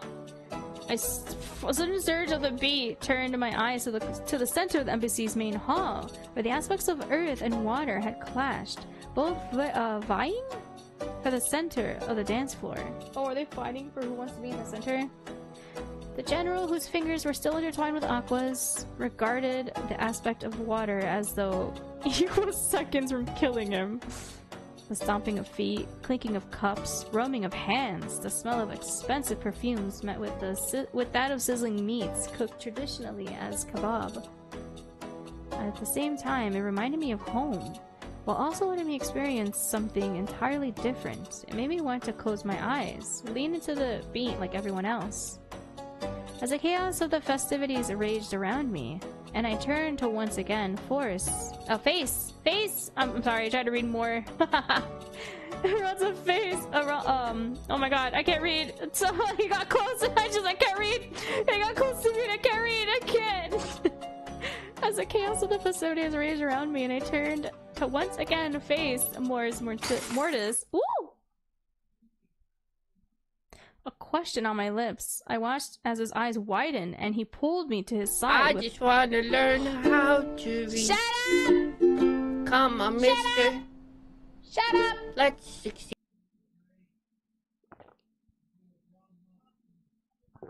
Shut up! You shut up! You shut up! You shut up! I can read. I just got flustered, so I fumbled my words. That's unnatural. What happened? Was someone fighting? Question on my lips. I watched as his eyes widened and he pulled me from his side. Lávate las manos! Lávate las manos! You guys summoned yourself.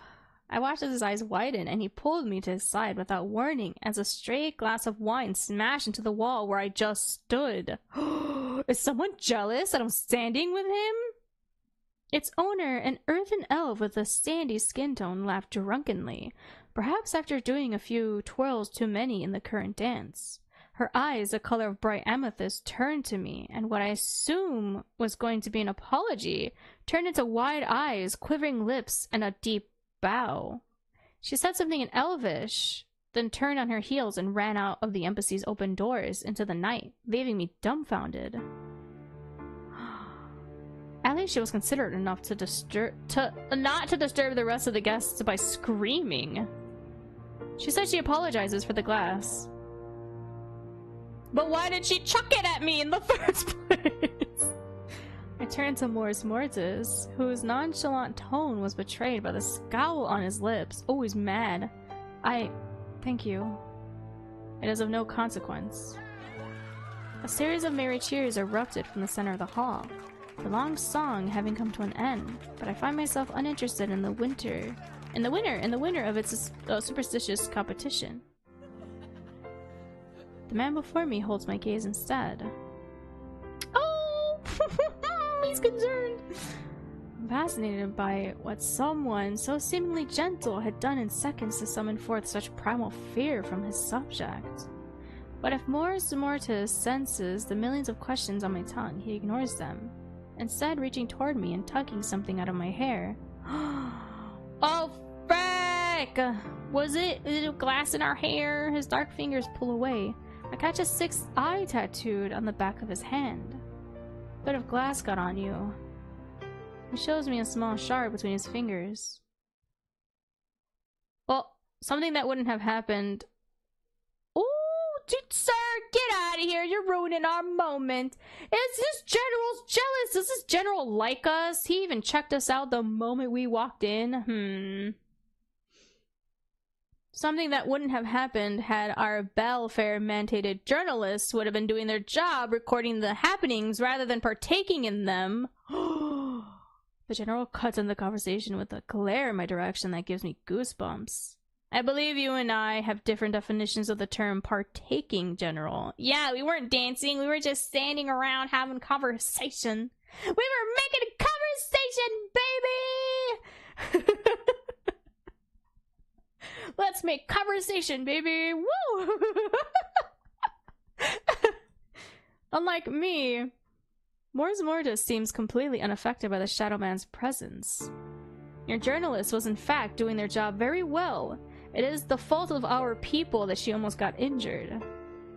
The general scoffs, his gaze shifting to me again, his eyes tracking what I could only assume was the glass shards in my hair. Any journalist serious about their job would already be resting.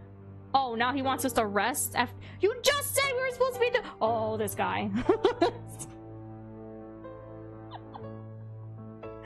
This guy! The aspect of Death's gaze shifts to me, as if to gauge something, before he places a hand on his toned chest. His head dipped into a curt bow, a soft smile on his lips. Then may your rest be tranquil, and your spirit feel serene under Noxed? I don't think it's Noxed. I think it's Noxed. Nost! I'm sorry, I don't know how to read! Watch what gaze, Pikachu. Thank you, Natura. Natura?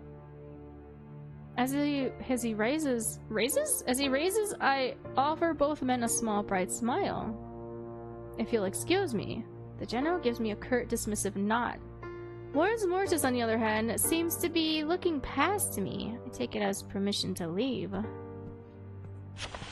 Do we? Oh, we actually have stuff in our journal! So the first person we met was the general. General Lattimore Shangdi. Shangdi? The Shadow Master, the Assassin's Lord, Master of the Shadow Spire? Yes. He who brings death, Emperor's pet. The one who trades and whispers. He's 31? Oh my god, he's 6 feet! Why does he look so tiny compared to the other men? Description. As an assassin turned politician. Oh, this is just page numbers. Okay. As assassin turned politician. Oh, the Shadow Master isn't known from his silver tongue or his diplomacy. Diplomacy? Diplomacy. Or diplomacy. I don't know. He has permission of his ruler to execute anyone he deems a threat to the Eris Empire. Consequences be damned. Clothing is exemplary of his personality. Initial impressions. Loves putting the fear of the gods in his subordinates. Pain in the ass. He says one thing with his mouth and another with his eyes. Oh! Yeah, he always has a scowl. He's so pretty though, frick. Lasting impressions. Day 0. Very agile and punctual. Exemplifies incredible leadership qualities. A true joy to be around for any subordinate. Oh my god! Terra? Wait, this is a cool drawing of Terra! This is so cheeky, I love this. The Terra. The leader of the elven faith. Archbishop of the old gods. Commander of the Woken armies. Aha! I knew— Waken? Waken armies! I knew it, yeah, he was also like a general type person. The Unshakable. He who holds the sun above his people. The elven aspect of earth. The one kissed by... what? Favos? Kissed by Favos. Ruler of Phaedus. The what? The Androrphinx? I don't know what that means. Age 200 plus? Height 7'2"? Dang! So I'd be like stomach hip section for this guy. Wow! Dang, this guy's tall. I'm only 5 feet, by the way. He's a whole 2 feet 2 inches taller than I am. Wow. I think 5 feet is like what, 154.2 centimeters, I think, is my height in centimeters. So yeah, I'm itty bitty. Hello, I hope you're doing well. I'm loving this game. I finally checked the journal just to see if there's like stuff in it, and there is. There's stuff about everybody, so I'm reading that right now. And holy crap, Terra's so tall. I love his art for this too, because it looks so cheeky, but he's like such a little softy sunshine. I love him. I love him. I want to be his bestie. I want to be... Terra's so cute. The fact that he's like a whole 2 feet taller than me too is insane. Holy cow. His large size is matched only by that of his what? His coffers? What does that mean? With an easy smile and a warm gaze, the elven Terra exudes masculinity and gentle dominance with each movement he makes. Yes. He handles all the matters of politics and economy from the top floor of his tower in Omnis. Initial impressions. I don't think I've ever met a larger humanoid in my life. Real! Actually, that's a lie. I'm only 5 feet. Everyone's taller than me. He seems kind, I'm sorry. If perhaps a bit too free with his spending. Stop. Who knows how often? I don't think he does that for everybody. He did that for us. He's so cute. I love him. I love him. He's like bestie material for sure. Probably like the best partner too if he's this kind. Oh man. Like, you know he'll take care of you. Met in a clothing store called the Hour of the Golden Ones. He bought me an outfit with a ridiculous price tag after realizing mine was ruined. Good company at the evening festivities. Oh, we actually... Do you have a favorite boy? Yeah, I like Morris. I like Morris. Not because my favorite color is green, it's just I think he's really cool. I think he's really cool and mysterious. And I love Terra, and I love Aqua. The general is a sass master. I don't know, man. But he's so handsome. I'm like conflicted with the general. I'm conflicted with the general. I love Aqua. Oh my god, a little flirtatious bean. Freck, 60 plus? 5'4"? Or 5'9"? That's 5'9". Dang, you're tall. Why, they're always so tall. Pearl of the Elves, youngest of the aspects. Yeah. Yeah. It's fine though, because it's like he has this a hard exterior, but he was also soft with the whole like, well, the journalist should be getting some rest. After he noticed that we were possibly harmed, and he was like, oh, actually, take care of yourself. No, you're fine, you're fine. I like tall men. Tall men and women are like the best. I'm only 5 feet though, so like literally anyone's taller than me. I like that. It's fine. Pearl of the Elves, youngest of the aspects, ruler of Amor. Is it Amor? Yes. I'm sorry, I have it small, so it's like hard for me to read real fast. The chosen of a Favon?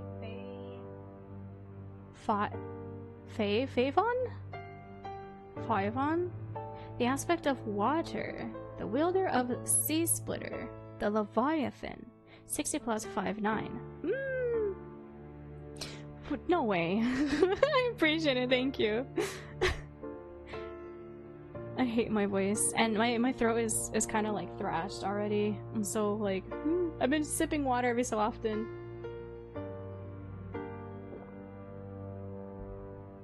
Description: the aspect of water has the body of a swimmer.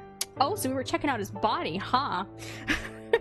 And the bashfulness of a hungry kraken. Real? Very flirtatious. Despite his youth, there is a viciousness to his smile and a sharpness to his mind that does not go unnoticed. His usual tasks as an aspect pertain to organizing festivals and supplying all cities with architectural products. Oh! Day 0. The most beautiful man I've ever laid eyes on! Dang, okay, we don't hold anything back. Has his own clique following him everywhere. Loves being the center of attention. The fact that he just asked us to, like, what do you believe? And just zeroed in on us. Frick, I'm glad I had the same opinion. We share the same opinion though. Love over anything for marriage. Love that. I love that for him. I love that about him. The aspect of death. Ruler of what? Aspes? Flesh wielder? Whoa, that's a crazy one. Deathwalker, the Candlemaker, the monster in the alleyway, the apothecary of the end, the nightmare of the dreaming force, Humanitas, the eldest of the aspects, head inquisitor of the academy. Ooh. Wax? Yes, wax shaper.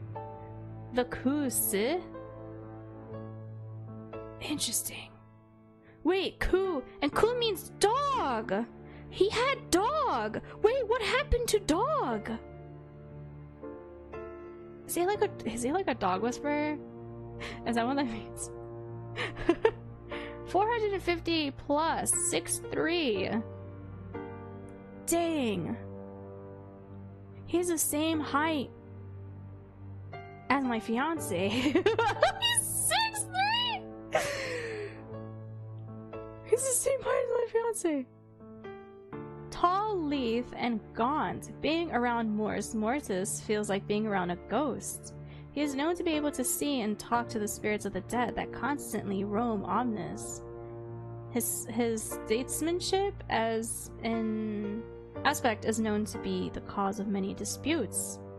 He doesn't initial impressions, I'm sorry. Doesn't need to be loud to be heard. God, I wish. Simply needs to be present and the atmosphere within a room changes. Lasting impressions? No lasting impressions? Day 0. Feared by his own people. Good conversation partner. Despite being soft-spoken, doesn't dance. That's okay, he doesn't have to dance. Okay. It is halfway out of the room that I realized I'd never actually had the chance to tell the aspect of death my name. I'm sure he knows. Wait, is this my room? I quickly reached my room. Ooh! I like our room. The inside is small but luxuriously furnished, showing off what I already knew. That the Eris Empire spared no expense for its diplomats. Oh, excuse me, hiccup. I find myself glaring at an unnecessary mahogany desk. Unnecessary? But we're journalists, do you know? Man, we just like walking and writing, huh? The silk robe hanging from my dresses. What? The comfortable bed, warmed by the red candle lit beside it. The redundant opulence of the ensuite bathroom, with the heated floors and the scented soaps. I sighed as I sink into my bed, a journal in hand. Pushing my annoyance aside, my thoughts drift, taking me through the day. So far, I find Amos to be... I'd say charming. Grandeur, mysterious, charming, intimidating. I think it's charming. The interconnectedness of all the elven races in Omnis is reminiscent of our Balefire. Balefire? Oh my gosh, I'm sorry if I'm mispronouncing anything. There is an inherent kindness that perhaps stems from the excitement over the festivities. It is chaotic, wild, and in some ways similar to our holidays back home. Or the memories of hundreds of lost ones spurs on a sorry, I can't read it now. Camaraderie between the waking elves and the Arisians? I take a moment to ponder how I feel after the long day I've had and find that my latest hours stick out as a journey of emotions. There has been a whiplash of things, for sure. From our ink spilling on us to the generals scarily like, I'm up here! Acting like a little punk, to freaking, oh my god, there was a lot of whiplash. Oh wow. Agreeing to come here had been a risk, but maybe, just maybe, the trouble would be worth it. Next, I find myself focusing on the welcome festivities I'd just been a part of.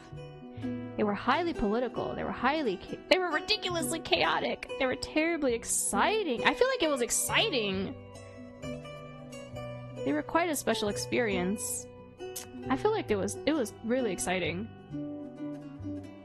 There was a lot going on. It did feel a tad chaotic, but like in the best of ways. It wasn't highly political. I feel like everyone's kind of just enjoying everything. They were it was a special experience. I'm gonna say they were terribly exciting. I can still recall the feel of my pulse in my throat from earlier, the proof of living. Dang, saying that next to death, really? Novel places bring new experiences, and by allowing yourself to step away from what you know, you can discover the joys of what you've been missing out on. Oh, I like that! Conversations with unlikely strangers can sometimes be inspiring. Dancing with them can lead to serious introspection or joy. The gift of life has many layers. We only need to have faith in our own choices in order to peel them back. I find myself smiling when I think... Really? You find yourself smiling when you think of who? Oh! Mortis! The calm and wise Mortis is the oldest waking elven aspect. As a demigod of death and the ruler of Spes. Is it Spes? City of Hope. He is a walking oxymoron, really. Both renowned and feared within his own kind's capital city. Oh, true. He is the monster our parents told us about when we were young. The big bad wolf that ate the naughty kids. He, who never sleeps and can pluck souls from bodies with a simple touch. There is, however, a certain unexpected peace one can find when being near what they fear most. You can find out the boogeyman is just a man. Oh, perhaps the weeks of travel were finally getting to me. I put away my journal and try to get some rest. To survive in the Eris Empire, you need to love it. Or you need to be very good at pretending to do so? Nah, I love it here. I think it's nice. The delegation was ready to depart to the Central Plaza at 7:30 a.m. sharp. Oh god, that's so early! Systemized like apothecary bottles, not a single soul dared to be late under the general scrutiny. Oh, true. As if yesterday's chaotic revelry was a dream we'd all conjure up in our sleep. But the outfit on my body was proof enough, considering I had nothing else decent to wear. The elven diplomats meant to escort us to the location of the Dread Festival's opening ceremony arrived at exactly 7:35. Uh-oh. We're 5 minutes late. Is he gonna be mad? Is he gonna be mad? Look at him, he's mad! The Shadow Master greeted them, and after finishing the steaming contents of his cup, bid they lead the way. I soon found myself uncertain as to why all of this posturing was necessary. Sorry. The Central Plaza of Omnis is actually a 3-minute walk away from the embassy. Frick, we're gonna be late. Though we are early to the ceremony. Oh, never mind. This is so cool too. The open space is packed with elves of various elemental inclinations and ages. 7 large stone coffins held together with heavy locks and star mail chains lay arranged in a neat line in the heart of the square. Oh, hi!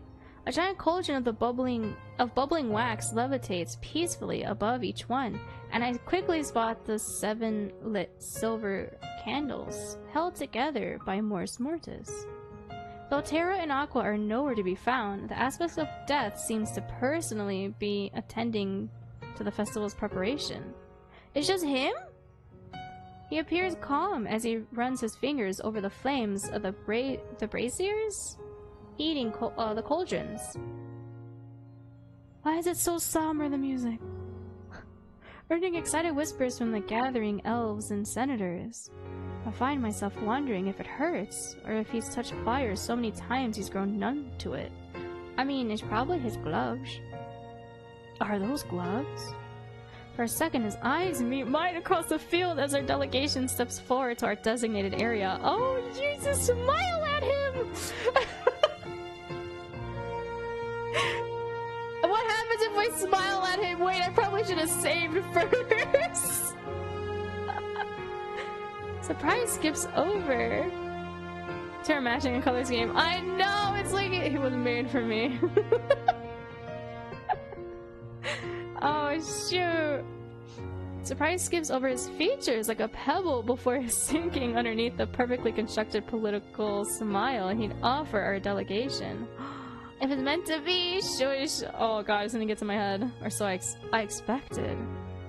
Instead, his expression remains the same, as he offers us a cool, calculated bow. I should have nodded. Maybe it was overstepping smiling. Welcome, esteemed General and delegates of the Ares Empire, to this year's Dread Festival opening. Sassmaster. Thank you, Aspect of Death, for hosting us again this year. Shadowmaster returns a sentiment with a curt bow of his own. What a lukewarm exchange. I love how judgmental we are too. I'm not certain exactly what has happened between these two, but I do not have any time to dwell on it. For Aqua and Terra's arrival breaks the tension and turns it into chaos, sorry. It is as if wherever those two appear, the location turns into a stage set for a spectacle. Well, if you have the literal sun walking in, accompanied with the flirtatious one, of course, and his entourage. A stark contrast to the elves' indifference towards Mors Mortis and quiet curiosity about the general. Oh, this is so pretty! I find my gaze lingering on. Stop! Why do you have me do this? We all know who I'm gonna choose. Oh, they look so ethereal! Oh my god! Wait, they all look so... okay, the sun can't be shining that brightly. The aspect of death stood motionless beside our delegation as he waited for his compatriots to join us. I like how they just don't look like they don't want to be here, and then these two are just so happy. Dang, wait, I never noticed his fingertips are also deeper blue. 4 hot men stand before you. This is the gates of heaven, guys. This is the gates of heaven. They're so ethereal. His side profile reminded me of a statue. His lithe form carved from decades of decisions. Ooh, I like that line. Only his eyes gave away signs of life. His gaze shifted through the crowd, landing on his fellow aspects before he blinked, an action so natural that looked foreign on him, as though he did it for the benefit of the living around him. Aw, does he not need to blink? Is he like a Twilight vampire where they manually blink themselves to just remember? To make themselves look human? Esteemed guests of the Empire, allow us to once again welcome you to our lands as we commemorate the end of another winter. Terra moved to stand beside the now quiet Mors Mortis. There's no greater honor for us and our people to call you and yours by the term allies. For every time we've called, you have answered, and whenever we've been in need, we've delivered. I love how their text box is also their colors. It is through good that we stave off evil. Through your gods and ours. Listening to the eloquence of— okay, not me though, I can't read out loud properly, I'm sorry. Listening to the eloquence of the aspect of Earth, I am quickly reminded that as the leader of the Elven City of Faith, Terra also holds the title of head of the Elfic religions, sorry. Aqua speaks next, a hand on his heart. Our bond has lasted for millennia, a marriage against darkness. What is a hidden marriage? This commitment, immortalized when we sealed away the 7 scions, will continue to hold again today. Okay. On this first dawn of the Dread Festival, we vow to once again keep them at bay. His voice pulls me toward him, like a sailor to a siren. I was gonna say siren? But it is Mors Mortis' tone that brings me back. That makes me stop and listen. Oh! From flesh to wax, from wax to life. Every year, the eternal war takes from us those we hold dear.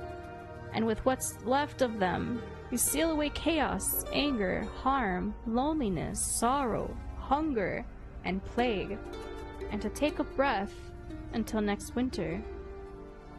For it is through faith that we hold the lines, through love that we stand united, and through hope that we keep fighting.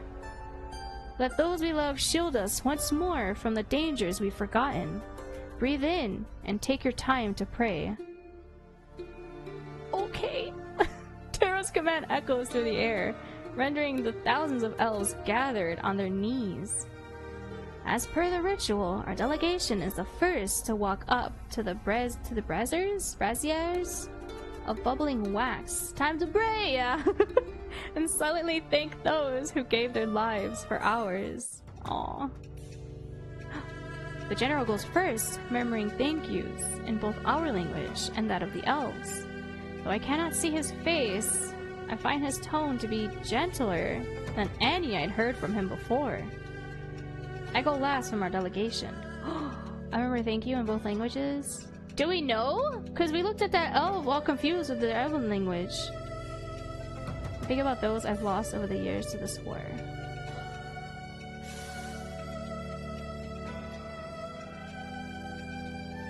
Do we do the same? I think we do the same. Remember thank yous in both languages. As I reach the first cauldron, I thank the people and elves who gave their lives for our peace in both languages. Then I move on to the next cauldron and do the same. And the next, and the next, and the next. It is considered a great honor to be able to come this close to the dead again. Once our delegation has finished paying our respects, the elven aspects follow. The 3 move in perfect tandem, and by the time Mors Mortis is finished, the rest of the elven population in Omnis is already in silent tears. Poor. Mors Mortis orders after a moment of silence. The 7 cauldrons obey Mors Mortis' command, slowly moving to tip over. Wax begins hitting the coffins one by one, resealing them under the watchful eyes of the elven aspects, their people, and our delegation. Get down! The words shatter through the silence. I barely have time to process a familiar voice before the ground underneath my feet gives. For a second, I think I'm blind. The world has turned pitch black. I think I smell something burning. Did someone ring something? What? Is this an attack? Then daylight breaks through, bringing back my senses of sight. My knees are bleeding. I blink as I try to get my bearings. It's as though sound has ceased to function. An explosion? I make out that some of the senators lay beside me, cowering. Get up, stay low for now. We don't know what's going on. The general is kneeling beside me, a knife in his hand. His eyes wandering around our delegation, coolly checking for everyone's presence and safety. At least until a shout cuts apart my uncertainty with a new horrifying discovery. The goddess of chaos has escaped. My eyes shoot in the direction of the pale marbled coffin. The last one is sealed, now empty. I hear murmurs and whispers from the gathering elven crowds. The words are undecipherable until the general's crimson gaze swoops toward the onlookers with what can only be described as wild fury. They finally decided to conquer us too. Betrayers, scoundrels. The blood chill. Oh, my blood chills as I realize that the only possible culprits could have been those close enough to the cauldrons. Wait, huh? The realization seems to dawn upon the aspects at the same time because all three of them turn to face us. The word "seize them" suddenly sound like a phrase from a banned horror novel. The elven crowds are dispersed and told to return to their homes under curfew. Meanwhile, we are roughly pulled to a standing position in front of the aspects. While Terra and Aqua's expressions are unreadable, Mors Mortis looks dangerously calm. General, give us one reason why we mustn't lynch your delegation and send you back to the Empire to announce the dissolution of our alliance? We didn't do anything! You have no proof! I find this man's ability to remain an egotistical bastard even when standing before three demigods almost attractive. Almost. Did nobody else stand close enough to the braziers in order to tamper with them? Braziers? Braziers? Braziers makes me feel like it's like brazier. Dang. The general falls silent and I realize exactly what he's thinking. Whoa. What he's thinking? Sorry. I see Mors Mortis' expression turn murderous as he reaches the same conclusion. My thoughts suddenly dim as the primal existential fear of death sinks its claws into my back. How dare? Let's hold an investigation then. Aqua's smile is nonchalant, but something in his tone gives me pause. Mors Mortis' eyes narrow on the demigod of water. Everyone present is a suspect. Literally. I don't know why the three unitary demigods suddenly look so divided. Terra, much to my surprise, is frowning, his tail flickering around, his arms crossed in front of his chest. Very well. Mors Mortis' four-jade eyes wander between the members of our delegation and the surrounding guards before landing on the general. Name your investigator, Shadow Master. You get one. Only one. Oh, frick! I was gonna say, is he in the thick of me? Dang! Pikachu. What? I jump to my feet as all eyes turn to me. I don't know! Do I have to? Oh. I'll do it, I guess. Yeah. I catch a glimmer. Oh no, what do you mean? You catch a glimmer in Terra's gaze as none of the aspects argue in the general's choice. Why? Aqua smile. Oh, you. Aqua smile widens, and I find myself looking away, needing to escape all of this attention. The festival lasts 7 days. This is how long you have to get your truth. Okay. The unspoken "if you fail" remains a silent implication that hangs over my head like a guillotine for the next week. Whoa, day 1. I return to my room and find that my fingers are gripping my journal so hard that they're shaking. Ooh, I have to get it together, desperately. I can sense how overwhelmed I am with fear. Had it been winter, I likely would have already turned into some mindless ghoul and fallen prey to the sword of a soldier. Taking a deep breath and exhale.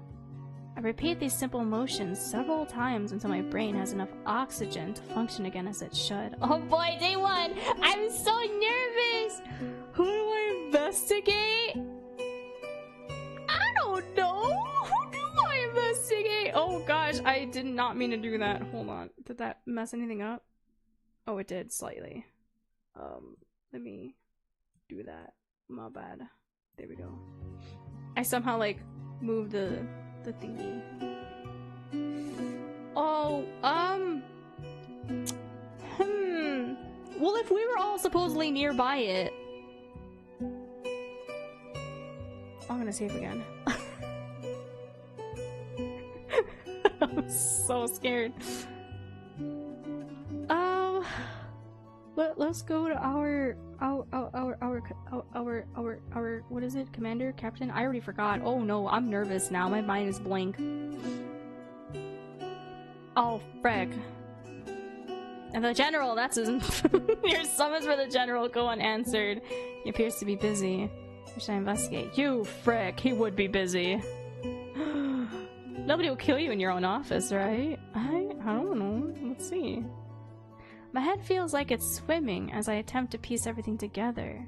Nothing makes sense. There's still too much information I lack. Too little time I have to figure this out. I feel restless, the squeezing of my stomach from nerves doubled by the rapidly growing hunger for something more serious than a cup of tea. Oh? It forces me out of my chair into my door. With the amount of stress I'm under, if I don't eat anything, I might fall sick. True. And then I'd have really doomed us all. A light meal would have to suffice. Oh, hello! You got here so fast! I'm pulling the door open. I find myself staring back at two pairs of surprised green eyes. The aspect of death. One dark hand pulled into a fist seemed to have just been about to knock. Instead, he clears his throat and hides his hand back under his long cloak. I've come at a bad time. He steps back, serene, entirely different from the previous burning display of anger at the city square. It's alright, Natura. I was about to step out for lunch. I see, then I won't keep you with my presence. Oh frick, he's just gonna leave like that? That won't work for me, I desperately need answers. Would you like to join me for lunch? It's fine, let's talk in my office. I have questions for you anyways. Oh, is that what you mean? You think he's gonna kill me in my office? I don't know, man. I've seen crazy things in doctor shows with offices. They tend to always get harmed in their space that they once thought was safe. I don't know.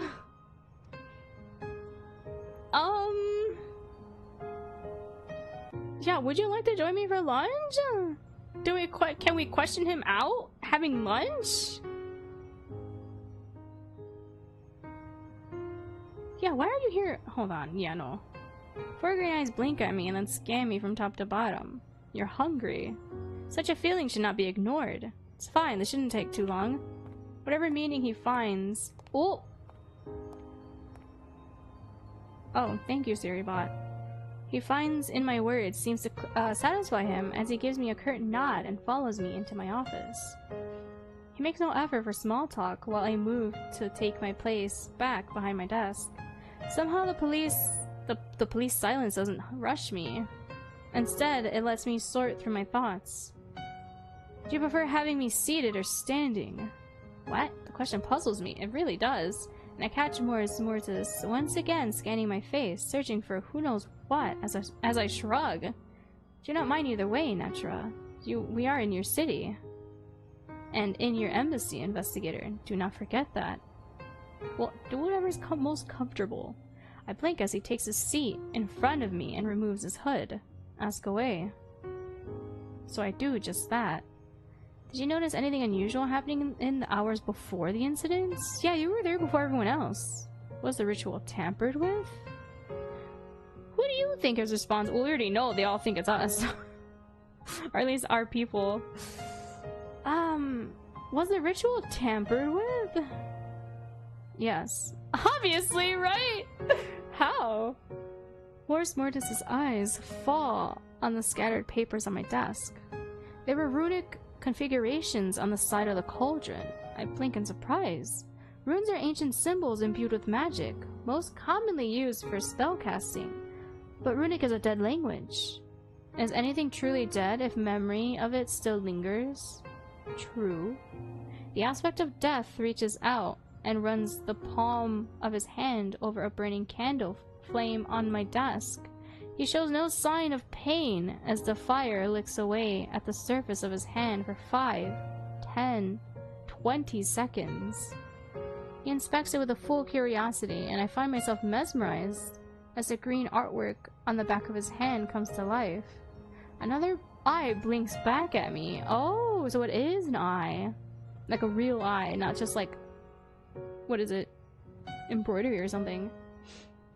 Its painted edges crinkling with familiarity, as if it belonged to a smiling face.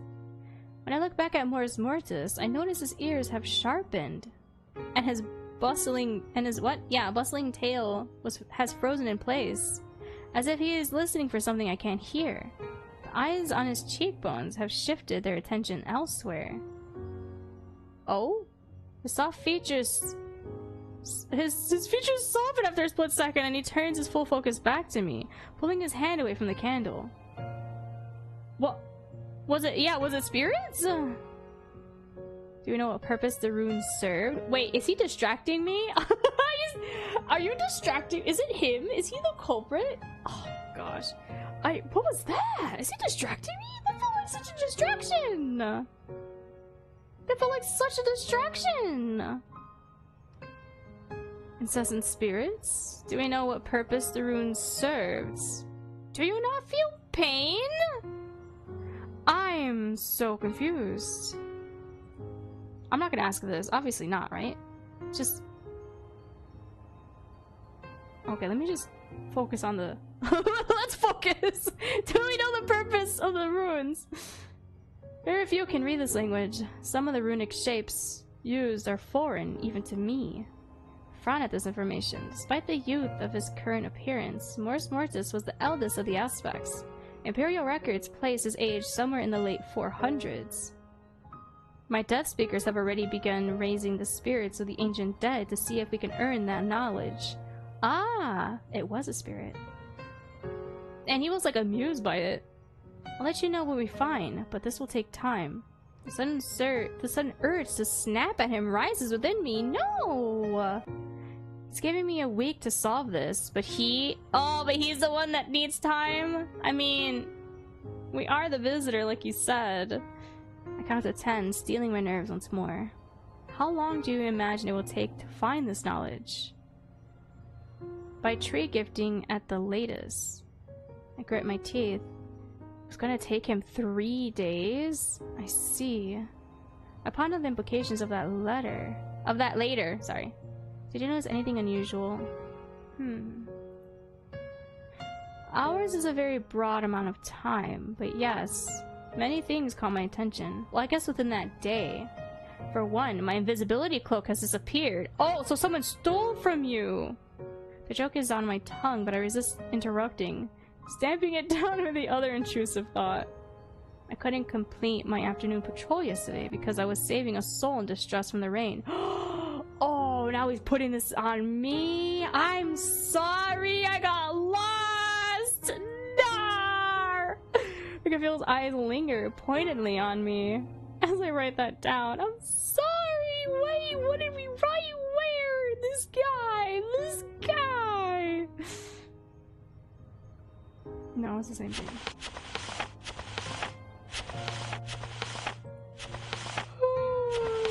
Excuse me. And the dead, their immortal souls were restless. His ears twitch, and he glances quickly through the room. Even still, their bones seek to leave their graves, even if their flesh has been cleaved and turned to wax. How can you tell? I can see them, hear them, feel them, talk to them. His gaze shifts briefly to something above my shoulder, and I follow his gaze but spot nothing. Yeah, I figured as much. A shudder rolls down me. Could there be? The aspect of death sighs before his eyes turn to the notes before me. I believe my appetite has completely disappeared. I must, however, persevere. Sorry. Why did invisibility cloak disappear? When did your invisibility cloak disappear? Do you go on patrols every day? Can the dead interfere with the ritual? Yes and no. Souls have no magic on their own. So while they can wail and bemoan anything, they technically can't interfere with anything physical. Tomb dwellers, on the other hand, bones raised to mindless undeath from magical anomalies and incorrect spell casting can always do harm. Oh, like necromancy? How so? They're made of magic and death, and they go around spreading magic and death until they run out and crumble to dust. They're dangerous because they lack any cognizance. But they are terribly rare. We scarcely see more than 1 or 2 a season. Sounds certain that the dead aren't responsible for the escape of the sign of chaos. They have no motive. It is as simple as that. Sounds convinced. I look up from my notebook to face him with my next question and find the pair of eyes on his cheekbones. Focused on me. Oh, hi. Though the rest of him appears to be looking away. They crinkle around the edges, almost before directing their interest elsewhere. Okay, he feels so suspicious. What does that mean? What do you mean? What do you think? Who do you think was responsible for the incident? The aspect of Death's expression turns unreadable. His eyes flicker away. A shadow falls across his face, and I know that he's thought on this already. For some reason, however, he refuses to share. His silence lasts long enough that I'm inclined to write down refuses to respond in my journal. I play with the feather of my quill as I consider how to follow up on the lack of reply. Should I assume by your silence that you know who is to blame? Do the spirits know who is behind... Yeah, do the spirits know who is behind the freed goddess? Are you the one responsible for the incident? Oh no, I'm gonna ask if the spirits know. They are restless. They speculate, just like us. The voices have been so many that it is not only difficult to tune them out, but also impossible to make out anything any of them are saying unless I implicitly concentrate. Oh. His silence makes sense. Oh, excuse me, hiccup. I need more time to speak with the city's roaming spirits, but when I have an answer, I will let you know. I shall leave you to the pleasures within the plates. I barely had a moment to blink as the aspect of Death rose and put his hood back up, his form towering over me. His cloak carried behind him a scent of fallen autumn leaves and burning candles. I hadn't had a bite or a sip as he made his way to the door. His eyes flickered once again to me and then behind me. Something of a smile crossed his lips. Remember, be a squirrel, not a lamb. The less meat on the bones, the less satisfying the prey. What does that mean? That feels so ominous. Squirrel? Excuse me. Oh my gosh, I'm so eepy.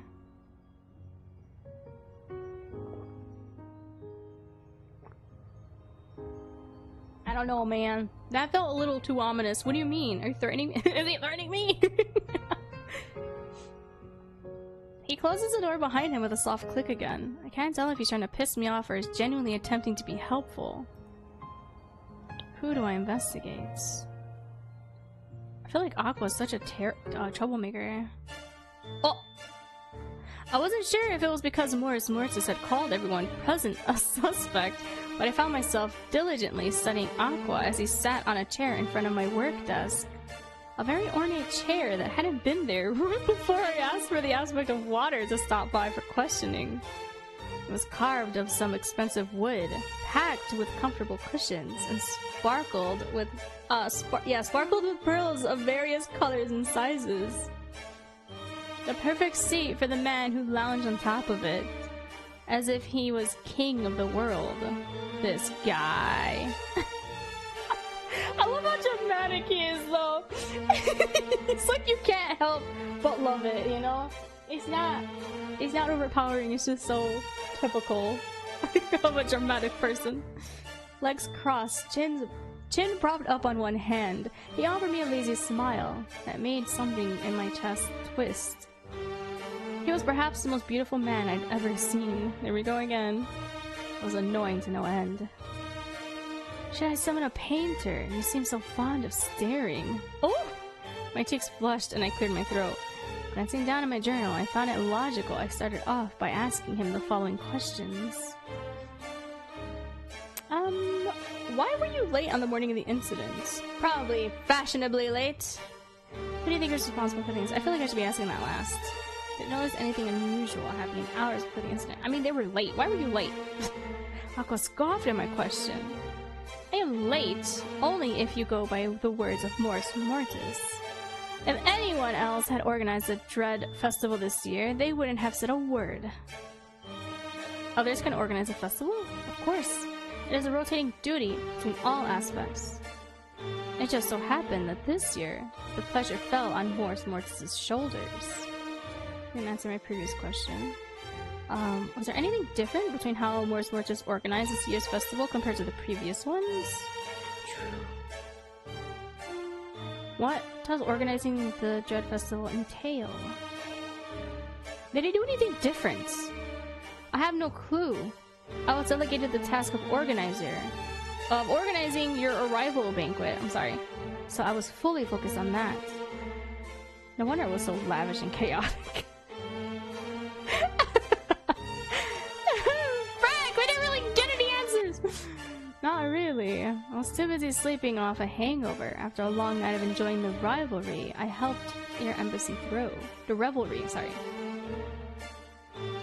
His voice dipped into a softer, more meloditone.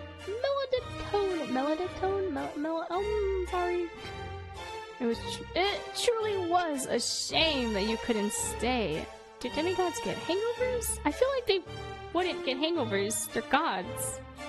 How long did you stay? Probably until the end. I feel like these are the same, because he probably stayed until it ended. Do demigods get hangovers?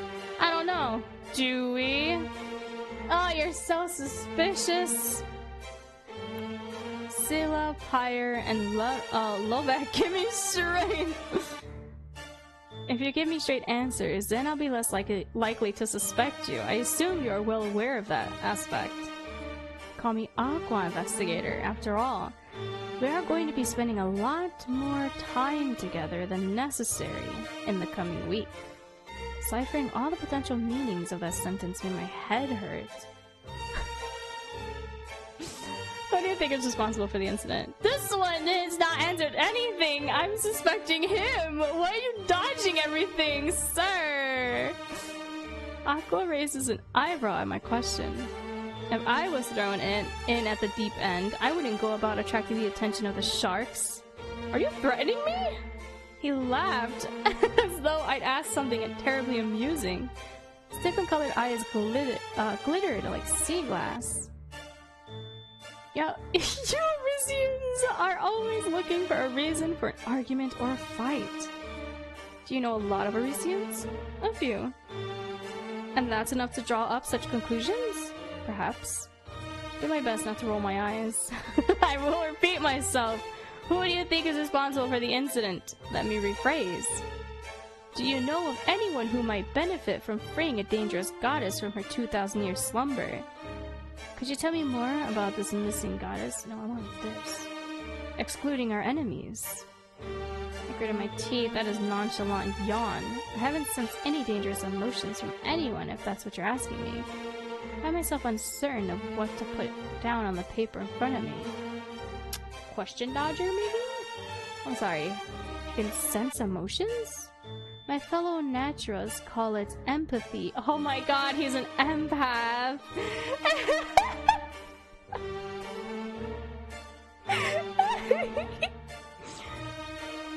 As an empath, partially comes with the territory of holding the elven throne in the city of Amor. I keep wanting to read armor. Oh god, my brain. So you get powers from ruling a city in return for what? spreading peace, harmony, and love, of course. Maybe you let me help you explore that too at some point. Clearly you need it more than anyone else around the festival. Oh, are you? I roll my eyes as my cheeks flush at this bland proposition. Ooh. That was all very helpful, thank you. Did you find that? I appreciate the attempt at lengthening our time together, investigator. I am a busy man. Oh my god. Did he wink? Find myself gaping at him. I wasn't. The grin he kissed me as he makes. This guy! The grin he gives me as he makes to get up is downright infuriating. I love him. He's so dramatic. He knows how to get under MC's skin. This is so funny. Oh my god, this guy. I should have a free time slot for you after 5 hours if you wish to continue our disquisition. You can't just... But he can. And he proves that point by making his way out of the door to my small room before I finish my sentence. And I have the infuriating need to throw my journal at the door. As I'm looking down at my notes from the first 2 sessions. Oh, excuse me, but turning the new information in my brain. We didn't get any new information. The door to my room swings open with such violence that I reach for the dagger underneath the desk. For a second, the shadow grows deeper, darker, and I wonder if they've moved on their own before the general marches into my room unannounced. What? With 4 quick strides of his long legs, he reaches my desk, his tall form blocking out the rays of the sun from the nearby window like a storm cloud. Are you gonna kill me? A thick stack of papers is deposited unceremoniously onto my desk, and it takes everything within me not to wince as I notice the smudges of various shades of red and brown along the inky scrawl. Oh, along with inky scrawl upon them. I put the dagger back in its dust sheath and make up to get up and bow. I'm baffled right now. What? But he raises a hand to stop me. I will not stay. I have taken up the task of personally questioning everyone from our delegation who prayed in front of the wax this morning. Did you remove their fingernails and fingers too? Like, why is there so much blood on these papers? I feel the blood drain from my face as my eyes flit between him and the stack of papers before me. Clear my throat to help find my voice. And did you find anything of note? His eyes narrowed with unfiltered annoyance. No. It's in bold too! He's so mad! He turns around heading for the door just as abruptly as he entered through it, each step increasing the anxiety settling on my shoulders. He's mad! Question him! Shadow Master, with all due respect, I would also like to ask you a few questions. My breathing halts the moment his footsteps still. I remind myself to count to 10, to move, to show signs of life, as he levels me with one of his famous glares, and the shadows in the room darken. Consider these 10 minutes of my time charity for a lost cause. Thank you for your kind donation. My breathing resumes with a huff, and I'm quickly reminded of my dislike for the disrespect of the ruling generals of Aris. Aris? I'm sorry if I'm mispronouncing anything. Annoyance washes over my fear, steadying me as I flip open a new page of my journal. Do I have the stuff written down of what they've all said? I have! Oh, and you can click into them. Oh, that's so cool! Wait, I like that. I like that you can click into them.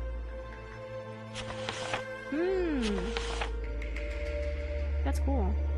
Festival organization. Morris Nortis organized this year's opening ceremony. Aqua hosted the welcoming party, and Terra approved everything. oh, I know how to say this, like bureaucracy, bureaucratically related to the event. Wow, sorry. The aspects rotate through each one of them. Host the Dread Festival each year.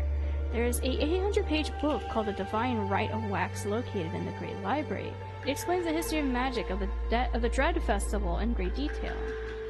The Terror of the Elves has all the organizational documents for this year's Dread Festival in his office in the Enclave of the Gods.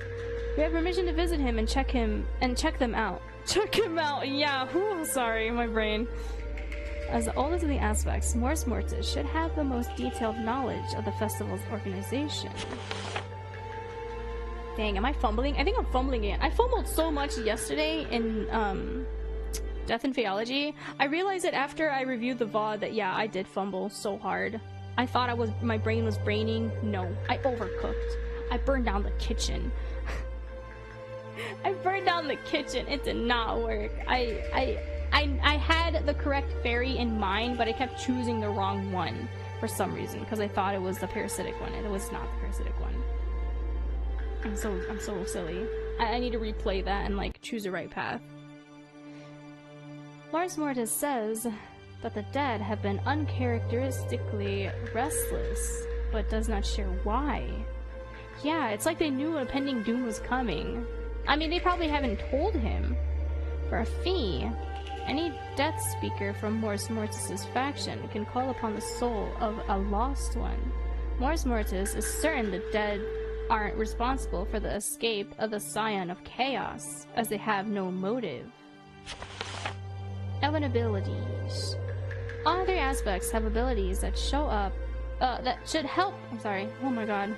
My brain is not braining! All three aspects of abilities have abilities that should help them figure out who the culprit is, so why haven't they done it so yet? Because it just happened? Aqua possesses an ability called Empathy, which allows him to sense the emotions of those around him. Elves and aspects include Cannot Lie. They can skirt around the truth, but they are cursed to be incapable of dishonesty by the sun god millennia ago. Oh! The Terror of Elves can commune with the gods. Can't he find out where she is then? The Mors Mortis of the elves can sense, hear, and communicate with the dead. Elves have heightened senses better than those of most predatory animals and monsters. Miscellaneous. There's something about these bits of information that stuck out to me, but I can't place why. Despite only being a part of 3 Dread Festival progressions, Aqua is confident he knows the mindset of an Arisian well. The Terra ripped off Ignis's arm a few years ago.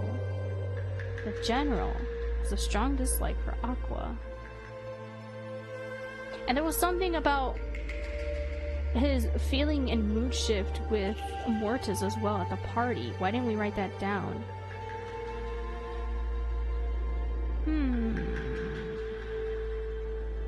What do you think was the aim of this, of whoever's responsible for the incident?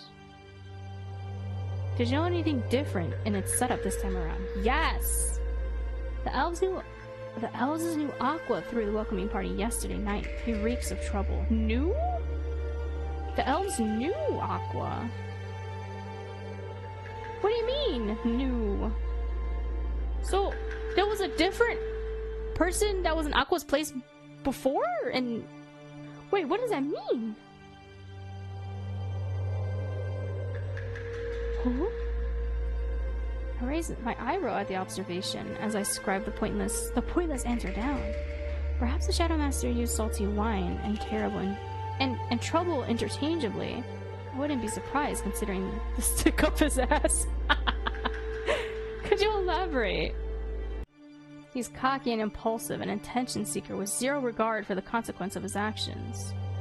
Did it mean that he was still bothered by the way Aqua flirted with him in front of everyone? I pushed the thought down, ignoring the urge to smirk. The current Aqua has been present and active for the 2 previous Dread Festivals as well, but no incidents occurred then. I pointed out, my tone professional, controlled, earning me a scowl from the man before me. The Shadow Master opens his mouth, then seems to think better of what he wants to say and closes it, glancing pointedly at the clock on my desk instead. Frick. I did my best to ignore the way this annoys me. What do you think was the aim of this, of whoever's responsible for the incident? This winter bore the greatest losses ever seen by this long-endured alliance. Some would blame the elven leadership for the grave numbers. Others might blame us. You think someone is trying to stage a power coup? Shadowmaster shrugs, and the action is human enough that I find myself staring. Whoever they are, only the gods can save them now. And they better pray long and hard because their chances of survival after that sorry stunt is 0. His eyes glitter like sharp ruby gems. I recognize those words to be not a belief but a promise. Who do you think is responsible for this incident? Seals are placed upon the children of evil are of ancient, complicated magic. The rules all mortal simpletons from our delegation out of the list of culprits at the very least. Dang, he thinks we're all stupid! He thinks we're all stupid! You're right about me, though.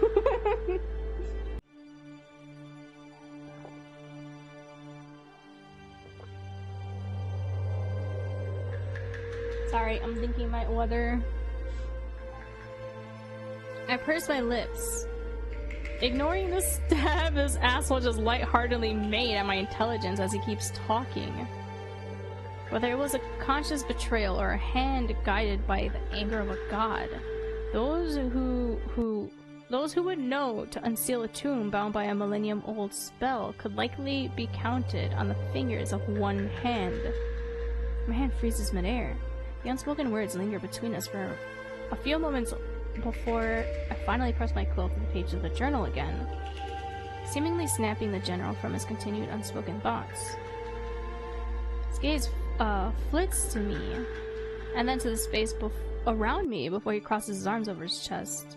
His lips are set into a firm line as he knows that I'll ask him before I even open my mouth.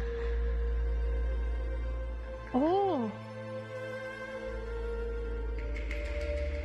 Well, Mortis says that the death have nothing to do with this. You intend to question the gods. The Terra and his high priests and priestesses can communicate with the original gods in bits and pieces. They know their intentions, their views, see the shifts of the divine web before any mortal can. Oh my gosh, excuse me. I had a burp. Do you think Terra knew this could happen? He scoffs, one foot tapping impatiently against the wooden floor. If he is as powerful as he says he is, then he should be aware of most fates woven by the fingers by the gods. The complex web of information only seems to grow thicker and more convoluted. Yeah, I hate to admit it, but the general has given me a lot to think about in the last minutes. My brain is running 1,000,000 miles per hour as I flit between the pages of information, picking through the bits and pieces I find important. Whatever question I want to ask next, however, doesn't see the page as I hear his boots begin moving towards the door. Thank him. He gave us his time that he didn't want to give. I glance up from my papers as he pulls the door open. Thank you for your time, General. His gaze flickers in my direction briefly as he pauses in the doorway. Do make an effort not to get yourself killed, investigator. Why? Is this foreshadowing? What do you mean? Not everyone loves obnoxious buttons meddling around their business. Am I not doing this cautiously? You volunteered me! Wait a minute! He volunteered us!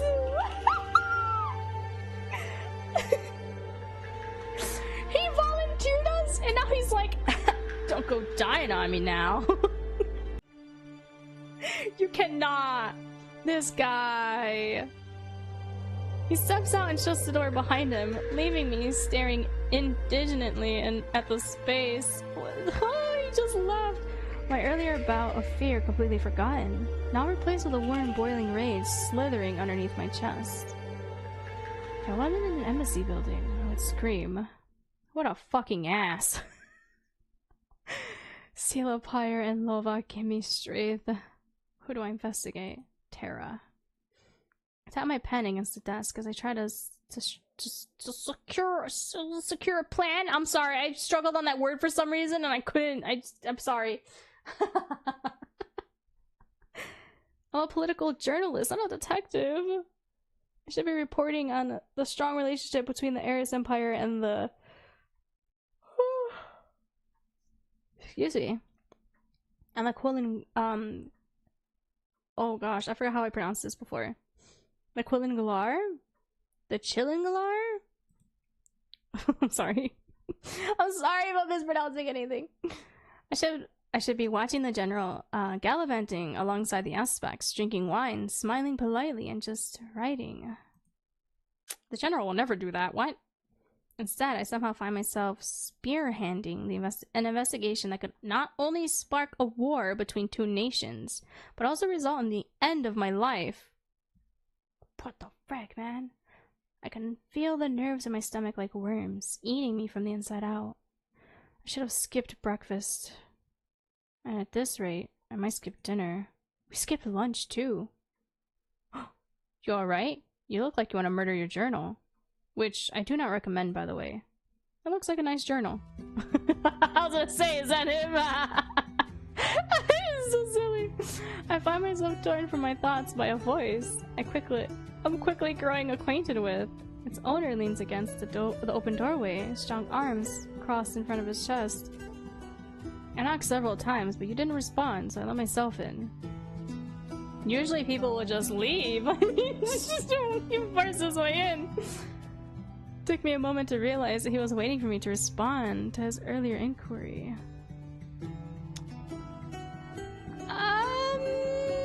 What was his earlier inquiry?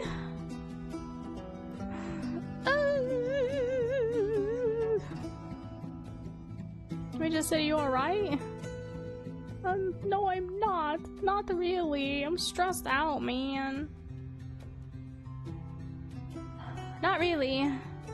He hums, his eyes studying me briefly. His gaze was piercing, as though he could see through every little lie. Please, feel free to take a seat. What? We're clearly not fine if we're just death staring our journal. I motioned to the chair in front of my desk and watched Terra's gaze flick briefly to it before moving back to me with a raised eyebrow. I don't mean to be disrespectful to your embassy's choice of furniture in saying this, but if I were to put my full weight onto that seat, I fear it won't hold another person ever again. What? And while I have no issue paying for those damages, I think I'd rather spare your ambassadors the embarrassment. A giggle escapes me as I process his words. He's big man. I question... Imagining the present ambassadors rushing over to apologize to the elves Terra for their inadequate seating arrangements sounded like something of a local comedy skit. Alright then, on to the topic at hand. Why were you late in the morning of the incident? Some elven business came up. Right before the beginning of the festival? When you live as long as I do, investigator, you come to realize that there's two kinds of business. There's the business you can put off and the business you can't. Usually, if you can't handle the first, it becomes the second. I try not to make that mistake. That's very organized of you. He has his priorities straight, though. I find myself smiling at his explanation. The compliment comes out accidentally, and it earns me a bright grin. Thank you. His tone softened slightly, a low, warm rumble compared to his usual demanding voice. I almost find it difficult to focus on the work at hand. Are you using some kind of spell on me? I'm not gonna say that, because watch him flirt with us. He knows that he has an effect on us. Can you tell me any more about the elven business that made you late? Does the Dread Festival use the same agenda every year? Excuse me. I mean, they told us that It's different per person every year that organizes it, so... Can you tell me more about the oven business that made you late? Probably not. Yeah, of course not. While the smile on the Earth's aspect's face doesn't shift, his tail bristles. I've seen enough small cats to know what that means. No. Alarm bells go off in my head at the sudden shift in his aura. The word rings between us in a cool, steely tone. I hit a wall on this line of questioning. I knew it! I should have told him if he has a spell on me! Then he'd like... Oh, actually, that probably would have been better, because then he would have been like softened up more. Yeah, I shouldn't have pushed it. I'm sorry. Or perhaps it realized that it's simply best that I don't push it for now. Alright, my apologies. Better move on to another question quickly. Did you notice anything before? No, I was preoccupied. Any particular reason? He chuckles, and the sound inexplicitly takes a load off my shoulders. Some demigod enchantment, perhaps? Okay, if we're still questioning it, I should have questioned it. Frick. I was releasing some pent-up energy. Whoa! Through exercise? With Aqua.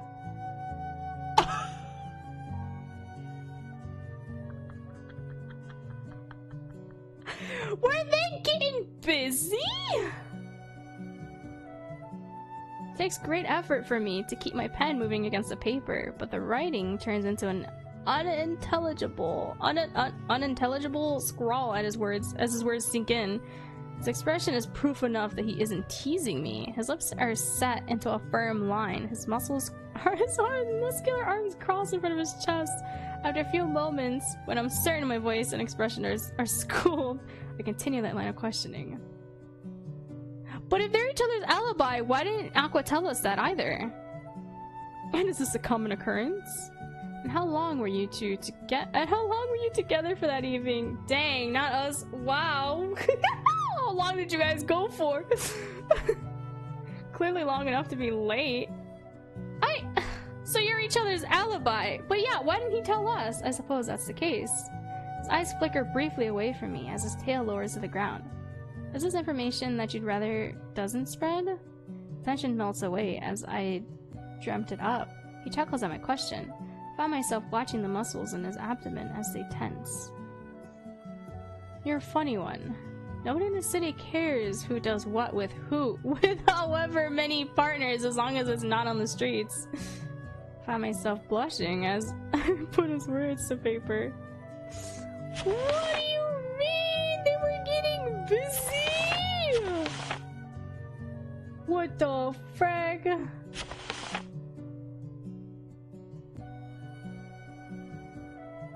Oh, there's a lot in here.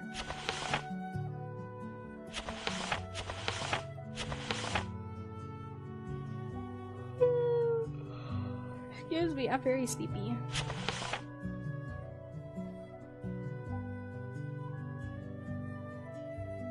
He doesn't seem reluctant to share. He kind of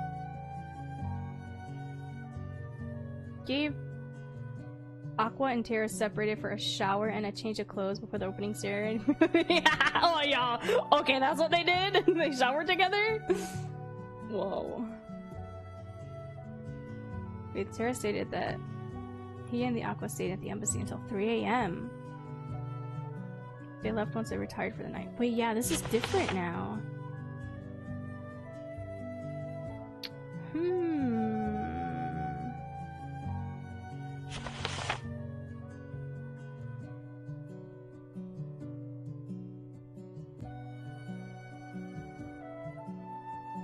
Catching them in a lie for the schedule.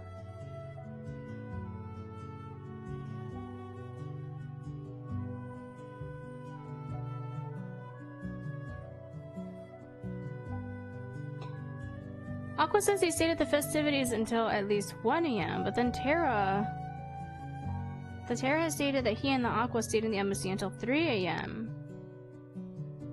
They left once the general retired for the night. Oh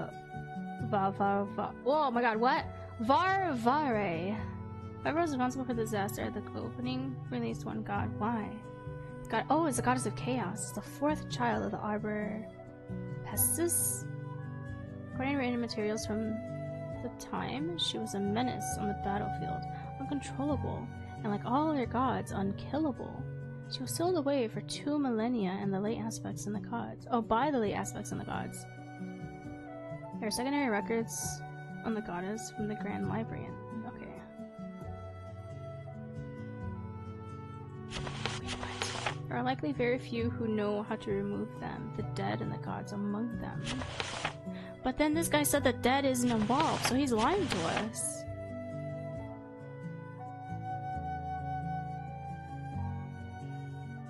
Aqua alluded that the incident was an inside job.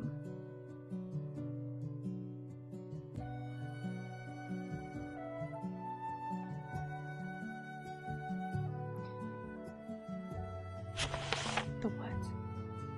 Oh, that's him. Okay. Inside job I was looking at?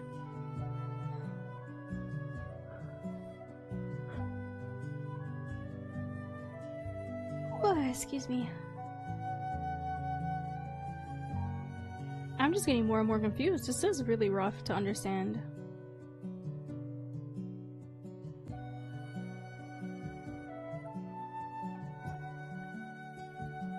But yeah, he doesn't know. The general could be a suspect because he's already attended a Dread... Wait, what? Didn't they all attend a Dread festival before? Because he'd already attend, but they all attended. Even he's like organized it. Why is he... What? They're all just pointing fingers at each other. What the frick?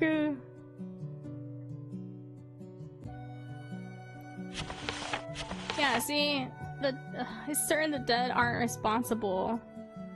They have no motive. But what if they were tricked, forced against their will to do it? They're the only ones that know about the runes.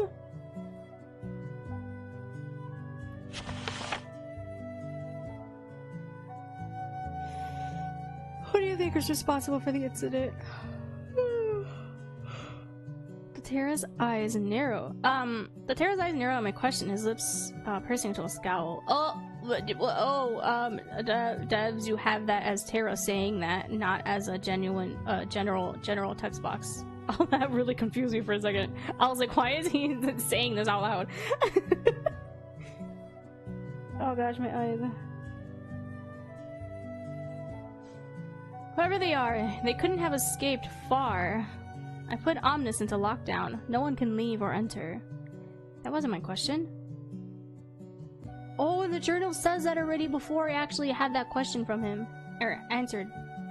His eyes like molten gold slid to me, and for a split second I could imagine what it was like to be this man's enemy, to stand against a man who could move a mountain, literally. Someone or something that wishes to weaken us, to drive fear into the hearts of our people. And when I find them, I will tear them to pieces with my bare hands and let them rot on the altar of celebration until the crows have picked the meat clean from the remains and the bar rats have dissolved the bones with their shit. Oh my god, you're just like the war god. You're just like our captain! Our general.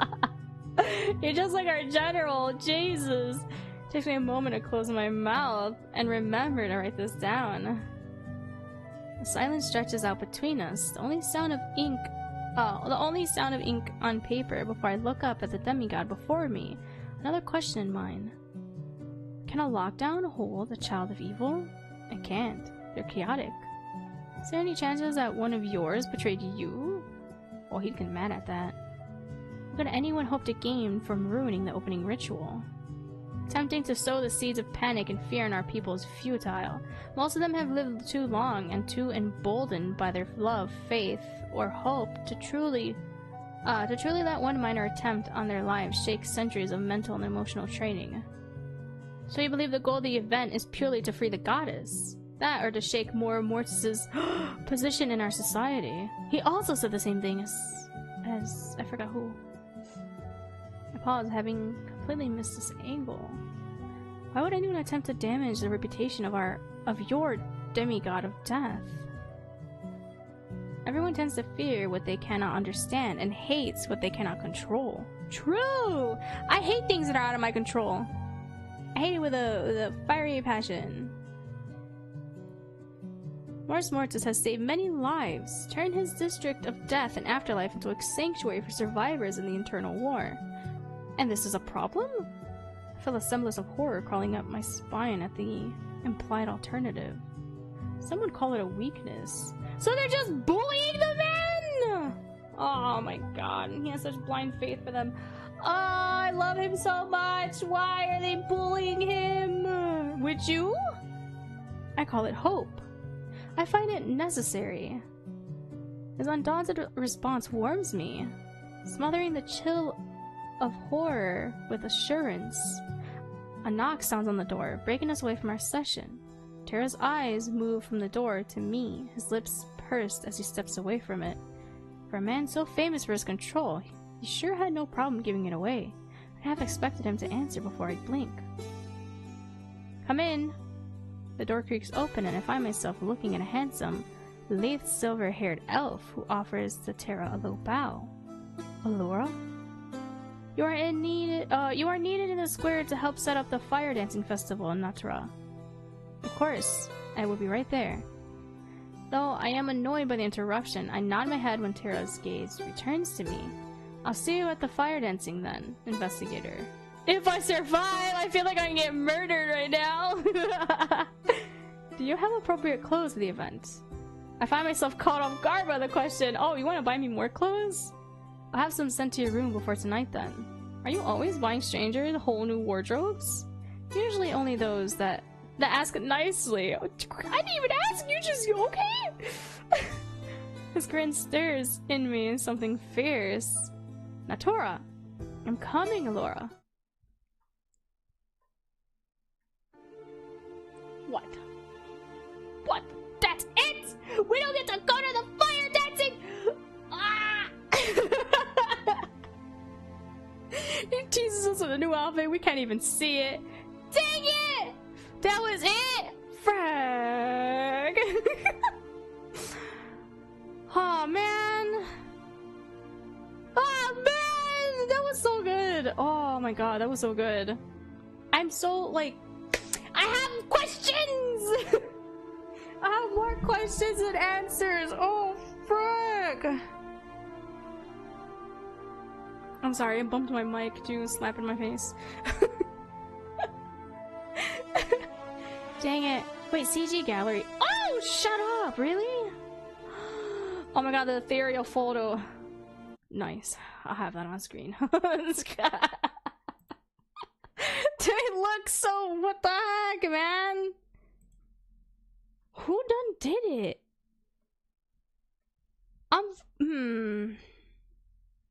Maybe it's Aqua. Maybe it was Aqua, and he's using his little charms on everybody, and it's working. What if it's Aqua?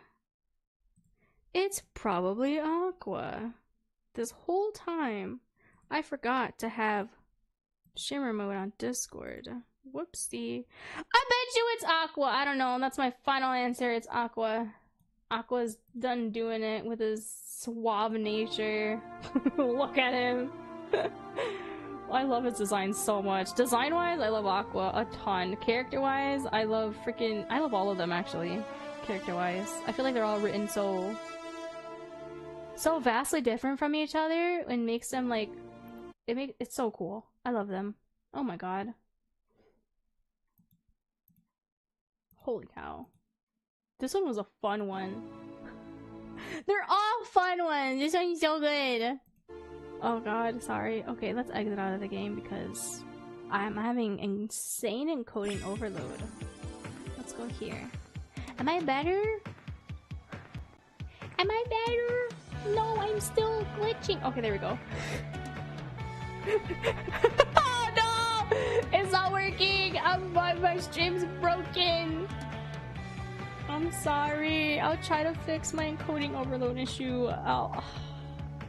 I guess tomorrow's stream, I'll try to like make everything a higher quality. Maybe it's too low quality is why it's breaking.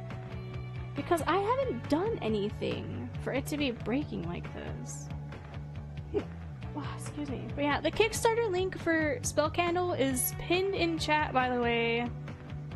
please support the game. It's on YouTube. It is in the video description. It is the first link on YouTube in the description. I'll also use the command one last time. So if you want to download the demo, you can. Play it for yourself. See what I have missed, because I feel like I missed a ton. I only went for Mortis. I only went for Mortis. So definitely check it out. Check it out. See what I have missed for yourself. Okay. Good night. Good night. Thank you so much for stopping by. I appreciate it. I'ma send a raid out if OBS lets me. I don't know. Maybe it is just because my stuff is too high. Yeah, it's so delayed. Everything's breaking for me.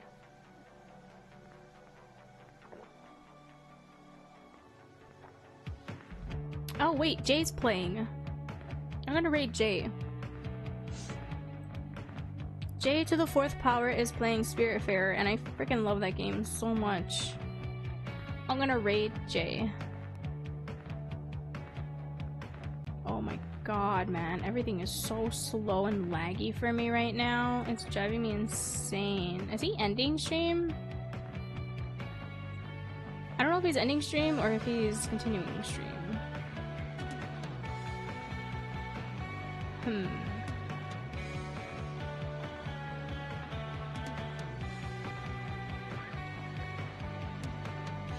I don't know if he's ending stream. We'll send a raid anyway.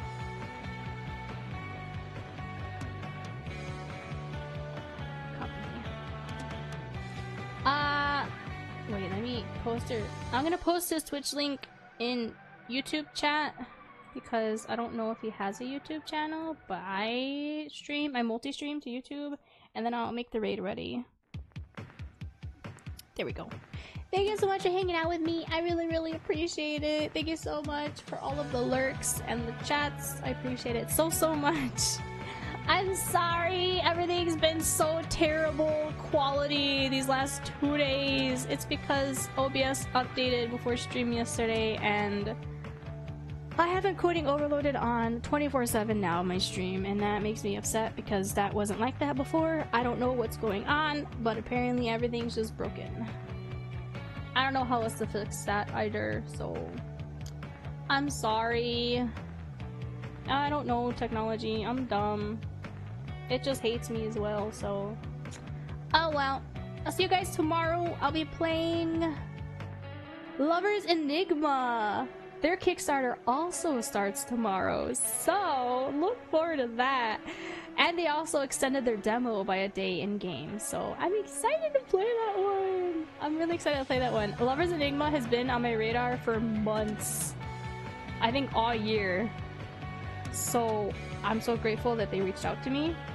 And I've also partnered with them for their Kickstarter, so if you support them, you'll also be indirectly supporting me. So, please help!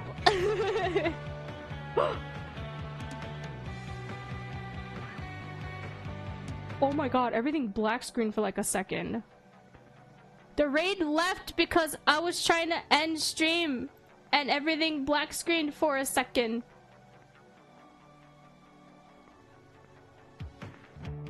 I'm just gonna end stream. Something's happening to my laptop. I'm scared. Goodbye.